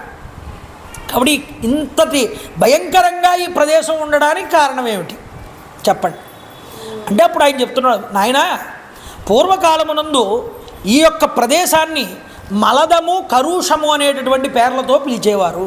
రెండు నగరాలు, ఇప్పుడు ఎలాగైతే జంట నగరాలు అంటున్నామో, ఇప్పుడు హైదరాబాదు సికింద్రాబాద్ ఎలా ఉన్నాయో అలా ఉండేవిట ఈ మలదము కరుషము అనేటటువంటి నగరాలు. చాలా గొప్ప నగరాలయ్యా, ప్రజల చేత కిక్కిరసిపోయి ఉండేవి. అంత గొప్పదైనటువంటి నగరాలు. ఎంత గొప్ప నగరమైనా ఏదో కాలంలో దానికి కూడా ఆ క్షామం అనేటటువంటిది వస్తుంది. అది కాలగర్భంలో కలిసిపోవాల్సింది, ఏది శాశ్వతం కాదు కదండి. కాబట్టి మలదా కరుష అనేటువంటి గొప్ప పట్టణాలు. అయితే వీటికి ఈ దుస్థితి ఎందుకు వచ్చిందో చెప్తాను వినన్నాడు ఆయన. పూర్వం దేవేంద్రుడికి బ్రహ్మహత్యాపాతకం చుట్టుకుంది వృత్తాసురుని సంహారం చేయడం వల్ల. ఈ బ్రహ్మహత్యాపాతకం దేవేంద్రుడికి ఎలా పోగొట్టాలి అని ఆలోచించారు. ఆలోచన చేసినప్పుడు మంచి మంత్రపూత జలముల చేత, ఔషధీయ జలాల చేత దేవతలందరూ కూడా దేవేంద్రుని తీసుకొచ్చి ఈ ప్రదేశంలో కూర్చోబెట్టి అతడికి అభిషేకం చేశారు. ఇలా అభిషేకం చేసినప్పుడు అతని శరీరానికి అంటుకున్నటువంటి బ్రహ్మహత్య దోషమంతా కూడా కిందకి జారి ఆ భూమి తీసుకుంది, ఆ దోషాన్ని అంతటినీ కూడా. అప్పుడు దేవేంద్రుడు స్వస్థత పొంది వెళ్ళిపోతూ ఈ ప్రాంతాన్ని అనుగ్రహించాడు. ఏమని అంటే, మీరు నా యొక్క మలినాన్నంతటినీ స్వీకరించారు, నా దోషాన్ని స్వీకరించారు, కాబట్టి ఈ రోజు నుంచి కూడా మీ యొక్క ప్రదేశాన్ని మలదము కరుషము అని పిలుస్తారు అని దేవేంద్రుడు చెప్పాట. చెప్పి ఈ యొక్క ప్రదేశం ఏదైతే ఉన్నదో ఇది చిరకాలము కూడా ధనధాన్య సంపదలతో సంతోషంతో చిరకాలము వర్ధిల్లుగా కానీ ఆశీర్వదించాడు. ఆయన వెళ్ళిపోయాడు. ఎప్పుడో కృతయుగంలో జరిగిన మాట అది. అయితే కొంతకాలం తర్వాత 1000 ఏనుగుల బలం కలిగినటువంటి బలం నాగసహస్రస్య ధారయంతి తదాహ్యభూత్ తాటకానామ భద్రంతే భార్యా సుందస్య ధీమత. 1000 ఏనుగుల బలం కలిగినటువంటి తాటక అనేటటువంటి ఒక యక్షిణి, రాక్షసి కాదు, అది ఒక యక్షిణి. ఆ యక్షిణి ఇక్కడ నివసించడం మొదలుపెట్టింది. ఆ యక్షిణి ఎవరి భార్య? సుందుడు అనేటటువంటి ఒక యక్షుడు యొక్క భార్య. అయితే ఈ సుందుడికి తాటకకి మారీచుడు అనేటటువంటి ఒక కుమారుడు పుట్టాడు. ఇమౌ జనపదౌ నిత్యం వినాశయతి రాఘవ. ఆ మహారాక్షసుడు, ఆ యొక్క మారీచుడు ప్రజల్ని ఎప్పుడూ కూడా బాధ పెడుతూ ఉండేటటువంటి వాడు. ఇక్కడికి 1.5 యోజనం దూరంలో ఈ రహదారికి అడ్డంగా ఈ తాటకి ఎప్పుడూ కూడా వెళ్ళే వాళ్ళని వచ్చే వాళ్ళని అడ్డగించి భక్షిస్తూ ఉంటుంది, తినేస్తూ ఉంటుంది. ఇది ఆక్రమించింది ఈ ప్రదేశాన్ని అంతటినీ కూడా. మనం వెళ్ళే మార్గం కూడా అది ఉండేటటువంటి మార్గం గుండానే వెళ్ళాలి. కాబట్టి ఓ రామ, ఈ దుర్మార్గురాలైనటువంటి తాటకిని నువ్వు వధించాలయ్యా అని చెప్పాడు. అంటే వెంటనే ఆయనకో సందేహం కలిగింది రామచంద్ర ప్రభు వారి. ఆయన అన్నాడు, అల్పవీర్య యదా యక్షా శ్రూయంతే మునిపుంగవ కథం నాగసహస్రస్య ధారయత్యా బలాబలం. నిజానికి యక్షులకి బలం చాలా తక్కువగా ఉంటుంది అని నేను విన్నాను. మీరేమో ఈ యొక్క తాటకి 1000 ఏనుగుల బలం ఉంటుందన్నారు. అసలు దానికి అంత బలం ఎలా వచ్చింది మీరు నాకు చెప్పండి అని రాముడు అడిగాడు. అడిగితే ఆయన చెప్తున్నాడు, నాయన పూర్వం ఇక్కడ సుకేతువు అనేటటువంటి ఒక యక్షుడు ఉండేవాడు. ఆయన తపస్సంపన్నుడు, మంచి తపస్సు చేశాడు. ఆయన ఒకానొక సమయంలో బ్రహ్మగారి కోసం తపస్సు చేస్తే బ్రహ్మగారు ప్రత్యక్షమయ్యారు. ఆయనకి సంతానం లేదు కాబట్టి సంతానం కావాలని కోరుకున్నాడు. బ్రహ్మగారు ఏం చేశాట, ఆయనకి పుత్ర సంతానం ఇవ్వకుండా ఒక ఆడపిల్లని సంతానం కింద ఇచ్చాడు. కానీ ఈవిడికి 1000 ఏనుగుల బలం ఉంటుంది అని అనుగ్రహించాట. అందువల్ల ఆ సుకేతుడి యొక్క కూతురే ఈ తాటక. బ్రహ్మగారి వరప్రభావం వల్ల ఈవిడికి 1000 ఏనుగుల బలం వచ్చిందయ్యా. జంబాసురుడు అనేటటువంటి ఒక రాక్షసుడున్నాడు, యక్షుడు. ఆ జంబాసురుడు అనేటటువంటి వాడి యొక్క కుమారుడున్నాడు సుందుడు అని. ఆ సుందుడికి ఇచ్చి ఈ యొక్క తాటకిని వివాహం చేశారు. చేస్తే అతడికి మారీచుడు పుట్టాడు. అయితే ఒకానొక సమయంలో ఎదిరింపశక్యం కానటువంటి అగస్త్య మహర్షి వారిని ఈ సుందుడు అనేటటువంటి వాడు బాగా ఎదుర్కొని ముందరికి వెళ్ళి అతడి శాపం చేత రాక్షసుడయ్యాడయ్యా ఈ సుందుడు అనేవాడు అన్నారు. అయితే ఈ సుందుడిని ఏం చేశాడు అగస్త్యుడు, మృతి చెందేలా చేశాడు, సంహారం చేశాడు. ఈ యొక్క తన తండ్రిని సంహారం చేశాడు అనేటటువంటి బాధ మారీచుడిలో చాలా ఎక్కువైపోయింది. అయితే ఎలాగైనా అగస్త్యుడిని చంపాలి అని పూనుకున్నట్టు ఈ మారీచుడు.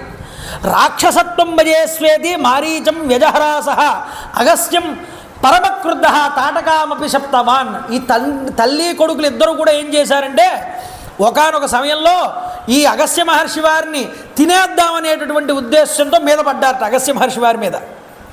చూడండి, అగస్త్య మహర్షి అంటే సాధారణమైన వాడా? ఆయన మీదకి వెళ్ళగానే ఆయన ఏమన్నాడు, ఒక్కసారి ఒక హూంకారం చేశాట, క్రోధాన్ని పొంది చేసి వెంటనే ఆయన అన్నాడు, అగస్త్య పరమక్రుద్ధ. ఆయన చాలా కోపాన్ని పొందాడు. పురుషాది మహాయక్షి విరూప వికృతానన, నువ్వు నీ యక్షిణీ రూపం నుంచి వికృతమైన రూపాన్ని పొంది రాక్షసి కింద మారిపో అన్నాడు. దాన్ని శపించాడు. తరువాత తన కుమారుడైనటువంటి మారీచుడిని కూడా రాక్షసుడి కింద మారిపోమని శపించాడు. అయితే ఈవిడ అన్నాడు, నరమాంస భక్షణ చేస్తూ వికృత రూపంతో ఈ ప్రాంతంలోనే పడి ఉండు అన్నాడు. అప్పుడు ఎప్పుడైతే అగస్త్యుడిని చంపుదామనుకుందో ఆ చంపలేకపోవడం, ఈ శాపం రావడం, ఇవన్నీ ఆవిడకి ఇంకా క్రోధాన్ని తెచ్చిపెట్టాయి. అగస్త్యుడిని ఏమీ చేయలేదు. అగస్త్యుడి మీద విపరీతమైన కోపం ఉంది. ఏం చేయాలి?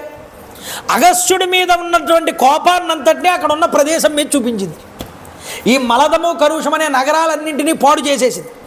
పాడు చేసేసి వికృతమైన రూపాన్ని పొంది ఆ ప్రజలందరినీ కూడా తరివేసి అక్కడి నుంచి అదే అప్పటి నుంచి ఈ ప్రాంతంలో ఉంటుందయ్యా. దానివల్లే ఈ ప్రదేశం అంతా ఇంత కీకారణ్యం కింద మారిపోయింది. దాని కొడుకు మారీచుడున్నాడే, వాడు ఇంకా జిత్తులో మారి వాడు రాక్షసత్వాన్ని పొందాడు అని చెప్పుకుంటూ వచ్చాడు. కాబట్టి నాయన, ఇప్పటికైనా ఏవం రాఘవ దుర్వృత్తాం యక్షీం పరమదారుణం, ఈ దారుణమైనటువంటి యక్షిణి రాక్షసిది, గోబ్రాహ్మణ హితార్థాయ జహి దుష్టవరాక్రమం. గోవులు కాపాడబడాలి అంటే, బ్రాహ్మణులు కాపాడబడాలి అంటే, వైదికమైనటువంటి క్రతువులన్నీ మళ్ళీ అభివృద్ధి చెందాలి అంటే ఈ రాక్షసిని తుదముట్టించు. గోహింస ఎక్కడ జరుగుతుందో, ఎక్కడ బ్రాహ్మణుడికి వేద విద్యని గౌరవం లేకుండా ఎవడైతే చూస్తాడో అక్కడ రాక్షసత్వం అధికంగా ఉన్నది అని గుర్తు. ఆ రాక్షసత్వం ఉన్నటువంటి ప్రదేశాన్ని కొంతకాలం అనుభవించినా ప్రదేశం అలాగా దాన్ని రూపుమాపడానికి భగవంతుణ్ణి ఏదో రకంగా భక్తులు అక్కడికి తీసుకురాగలుగుతారు. భగవంతుడి యొక్క సాక్షాత్కారంతోనే అక్కడ మళ్ళీ గోబ్రాహ్మణ వైదిక వేద అన్నీ కూడా మళ్ళీ ఉద్ధరించబడతాయి. అది ఇక్కడ చూపిస్తున్నారు. కాబట్టి గోబ్రాహ్మణ హితార్థాయ జహి దుష్టపరాక్రమం, ఈ యొక్క గోవుల కోసం, బ్రాహ్మణుల కోసం, వైదిక కర్మల అభివృద్ధి కోసం, వేద విహితమైనటువంటి కర్మలు మళ్ళీ పునరావృత్తి జరగడం కోసం ఓ రామ, ఒక ప్రభువుగా నువ్వు ఏదో నా శిష్యుడిగా కాదు, ఒక ప్రభువుగా నీ కర్తవ్యాన్ని నువ్వు నిర్వర్తించాలి. ఈ యొక్క రాక్షసిని సంహారం చెయ్యాలి. ఎందుకో తెలుసా? చాతుర్వర్ణహితార్థాయ కర్తవ్యం రాజసూనునా, 4 వర్ణాల వారిని కూడా కాపాడవలసేటటువంటి బాధ్యత రాజుగా నీకు ఉన్నది. 4 వర్ణాలని ఎవరు కాపాడాలి? రాజే కాపాడాలి. కాబట్టి నీకున్నది. కాబట్టి నృశంస్యం అనునృశంస్యం వా ప్రజారక్షణ కారణాత్ పాతకం వా సదోషం వా కర్తవ్యం రక్షతా సత. అయ్యో, ఒక స్త్రీని చంపడం తప్పేమో, పాపం చుట్టుకుంటుందేమో అనే ఆలోచన నీకు అక్కర్లేదు రామా. ఈ ఆలోచనలు ఏమీ నీకు అక్కర్లేదు. ఎందుకో తెలుసా? నువ్వు రాజువి కాబట్టి నీ ముఖ్య ధర్మం ఏమిటి అంటే ప్రజారక్షణ కారణాత్, నువ్వు ప్రజల్ని రక్షించి తీరాలి. దానికోసం స్త్రీ అయినా సరే సంహారం చేయవలసిందే. పాతకం వాస దోషం వా, ఒకవేళ స్త్రీని చంపితే దానివల్ల నాకు పాపం వస్తుంది అని నువ్వు అనుకుంటున్నావా? అలా వచ్చిన పాపాన్ని నువ్వు భరించు. కానీ నువ్వు రాజువు కాబట్టి నీ ధర్మాన్ని నువ్వు నిర్వర్తించి గోబ్రాహ్మణుల్ని, చాతుర్వర్ణాల వారిని నువ్వు కాపాడాలి. ఎందుకు అంటే రాజభార నియుక్తానాం ఏష ధర్మ సనాతన. రాజుగా ఒకసారి నిలబడిన తర్వాత ప్రజలని కాపాడవలసినటువంటి ఆ భారం ఎప్పుడూ అది నీ మీదే ఉంటుంది, ఒక ప్రభువు మీదే ఉంటుంది. ఇదే సనాతనమైనటువంటి ధర్మము. రామా, గుర్తుపెట్టుకో. విశ్వామిత్రుడు చెప్పాడు ఈ మాట. అందువల్ల నీ కర్తవ్యం ఏదైతే ఉన్నదో దాన్ని రక్షించు, అనుష్ఠించు, కాపాడు ఈ లోకాన్నంతటినీ కూడా అని చెప్పాడు, ఉపదేశం చేశాడు. ఈ మాట చెప్పగానే రామచంద్ర ప్రభు ఆనందచికితుడై నమస్కారం చేసి అంటాడు, గురువుగారు మీరు చెప్పారని నేను ఈరోజు ఈ పని చేస్తున్నాను. ఏదో నాకు పాపం వస్తుందేనో, స్త్రీని నేను చంపకూడదనో అనే భావన నా యందు లేదన్నాడు. పితుర్వచన నిర్దేశాత్ పితుర్వచన గౌరవాత్ వచనం కౌశికస్యేతి కర్తవ్యం అవిశంకయ. మా నాన్నగారు వెళ్ళేటప్పుడు చెప్పారు, గురువుగారు రా విశ్వామిత్ర మహర్షి, ఆయనతో పాటు నువ్వు వెళ్ళు, ఆయన ఎలా చెప్తే నువ్వు అలా నడుచుకో. ఇది మా నాన్నగారు నాకు ఇచ్చినటువంటి సందేశం. మా నాన్నగారి మాటని నేను ఎప్పుడూ కూడా తూచా తప్పకుండా పాటిస్తాను. మా నాన్నగారి మాటని నేను ఎప్పుడూ కాదనలేదు. కాబట్టి పితుర్వచన నిర్దేశాత్, ఆయన నిర్దేశించాడు మీరు ఏది చెప్తే అది చేయమని. పితుర్వచన గౌరవాత్, మా నాన్నగారి మాట మీద నాకు గౌరవం ఉంది కాబట్టి మీరు ఏది చెప్పినా అది చేస్తాను, అది పాపమైనా సరే అన్నాడు. అంటే తండ్రి గారు చెప్పినటువంటి మాటని ఎవడైతే తూచా తప్పకుండా పాటిస్తాడో వాడికి పాపం కూడా అడ్డుకోదన్నారు. అది చెప్పారు చూడండి. అందువల్ల నేను చేస్తానన్నాడు రామచంద్రప్రభు.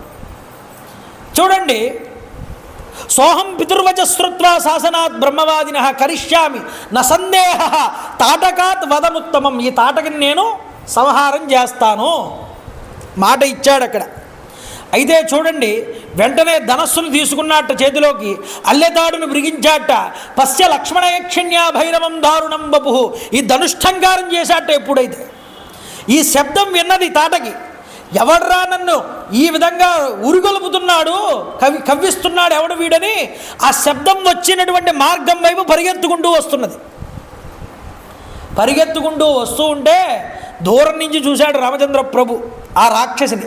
లక్ష్మణుడితో అంటున్నట్ట, ఆయన ఈ యక్షిణి యొక్క భయంకరమైనటువంటి వికృతమైనటువంటి ఆ రూపాన్ని ఒక్కసారి చూడు. నిజానికి సాధారణమైన పురుషుడు కనుక దీన్ని చూస్తే అక్కడికక్కడే గుండె అలసిపోయి ఆగిపోయి పడిపోతాడు కింద. అలాంటి రూపంతో ఉంది ఈ రాక్షసి. కాబట్టి ఈ తాటక యొక్క ముక్కు చెవులు ఖండించేసి దీని కాళ్ళు చేతులు తీసేసి దీని గమనశక్తిని తగ్గించేసి పాడేస్తే సరిపోతుందేమో అని నేను అనుకుంటున్నాను. ఎందుకు దీన్ని చంపడం మళ్ళీ అనే ఉద్దేశం కలుగుతోంది లక్ష్మణ అని మాట్లాడుతున్నాడు రాముడు. ఈలోపు అంత దూరంలో ఉన్న రాక్షసి దగ్గరికి అడ్డ వచ్చేసింది. రాముడు ఈలోపు చూసుకోలేదు దాన్ని. విశ్వామిత్రుల వారు చూశారు, ఒక్కసారి హూంకారం చేశారట ఆయన. ఈయన హూంకారానికి ఒక్కసారి 4 అడుగులు వెనక్కి పోయింది అది. రాముడి వైపు తిరిగారు. వెంటనే విశ్వామిత్ర మహర్షి వారు స్వస్తి రాఘవయోరస్తు జయం చైవాభ్యభాషత, ఓ రామలక్ష్మణులారా మీకు శుభం కలుగుగాక, మీకు జయం కలుగుగాక, ఇక ఆలస్యం చేయకండి, దీన్ని సంహారం చెయ్యండి అన్నారు. చూడండి, అలంతే గృణయారామ పాపైష దుష్టచారిణ, ఇది దీని మీద జాలి చూపిస్తున్నావు ఇందాక నుంచి కూడా, కాబట్టి ఇంకా జాలి చూపొద్దన్నారు. వెంటనే రామచంద్ర ప్రభు బాణం వేసి దాని 2 చేతులు కూడా కత్తిరించారు. కత్తిరించగానే అది విపరీతమైనటువంటి బాధని అనుభవిస్తూనే గర్జిస్తూ రాముడి మీదకి రావడం మొదలుపెట్టింది.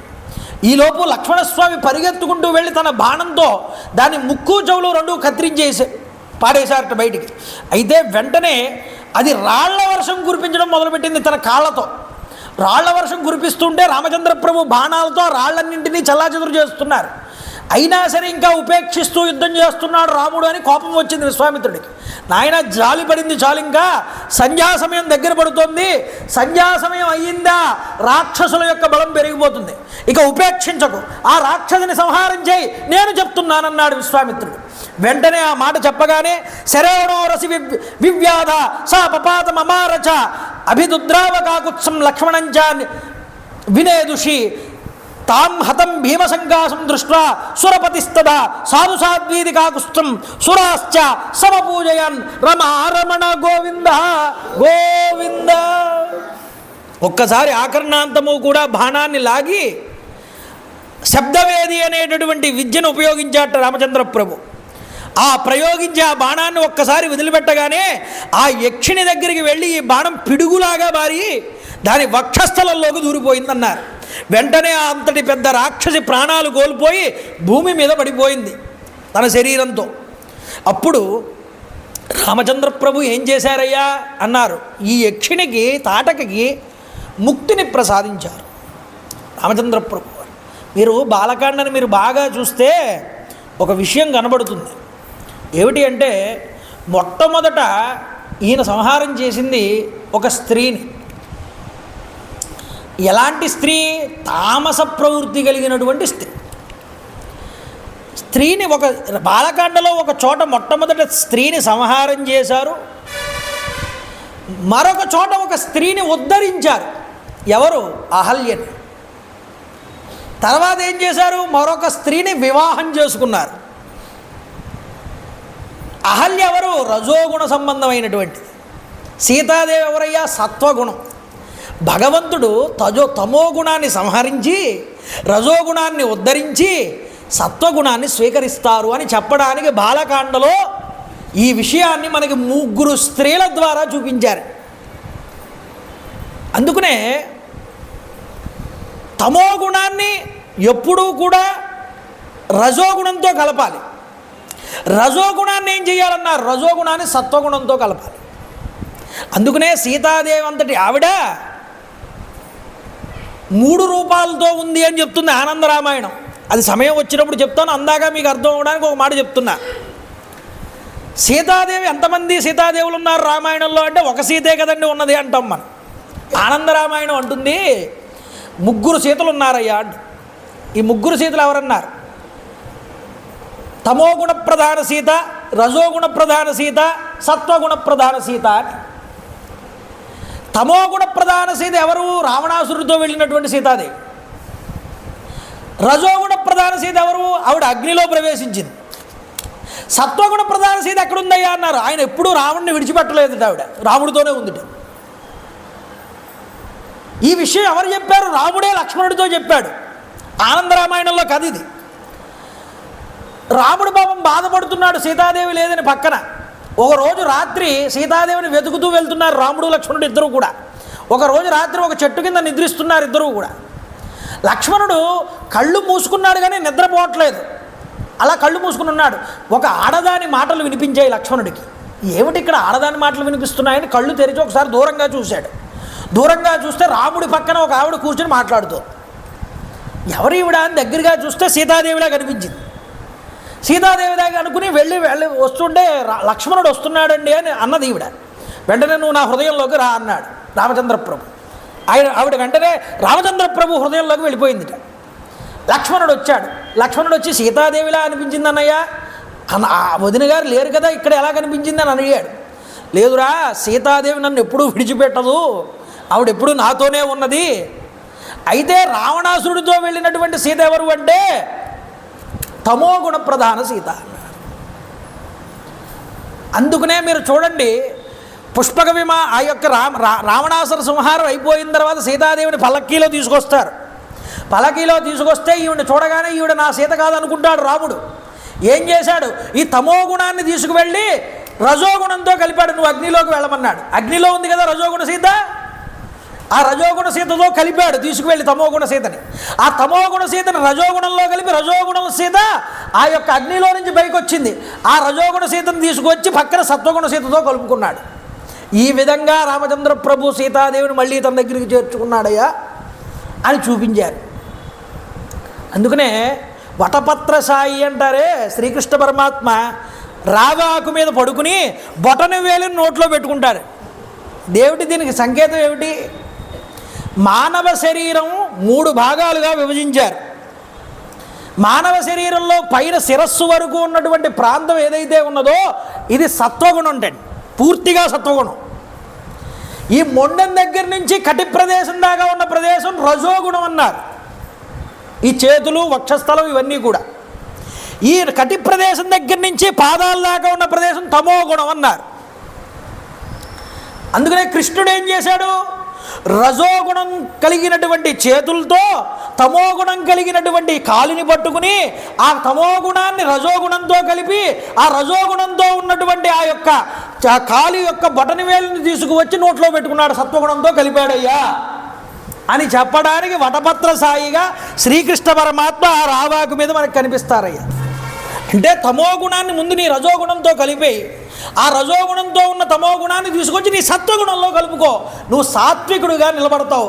అది నీకు పరమాత్మ స్వరూపాన్ని పొందడానికి హేతు అవుతుంది.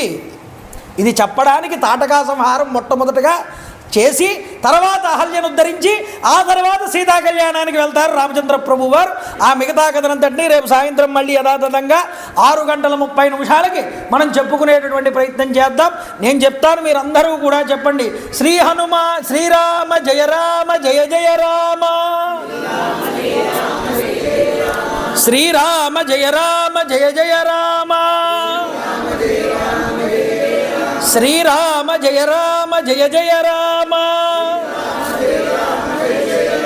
శ్రీరామ జయ రామ జయ జయ రామ, రామ్ రామాయ నమః, రామ్ రామాయ నమః, రామ్ రామాయ నమః, రామ్ రామాయ నమః, రామ్ రామాయ నమః, రామ్ రామాయ నమః, రామ్ రామాయ నమః, రామ్ రామాయ నమః, రామ్ రామాయ నమః. శ్రీ హనుమాన్ జయ హనుమాన్ జయ జయ హనుమాన్, శ్రీ హనుమాన్ జయ హనుమాన్ జయ జయ హనుమాన్, శ్రీ హనుమాన్ జయ హనుమాన్ జయ జయ హనుమాన్, శ్రీ హనుమాన్ జయ హనుమాన్ జయ జయ హనుమాన్. జై శ్రీరామ్, జై శ్రీరామ్, జై శ్రీరామ్, జై శ్రీరామ్, జై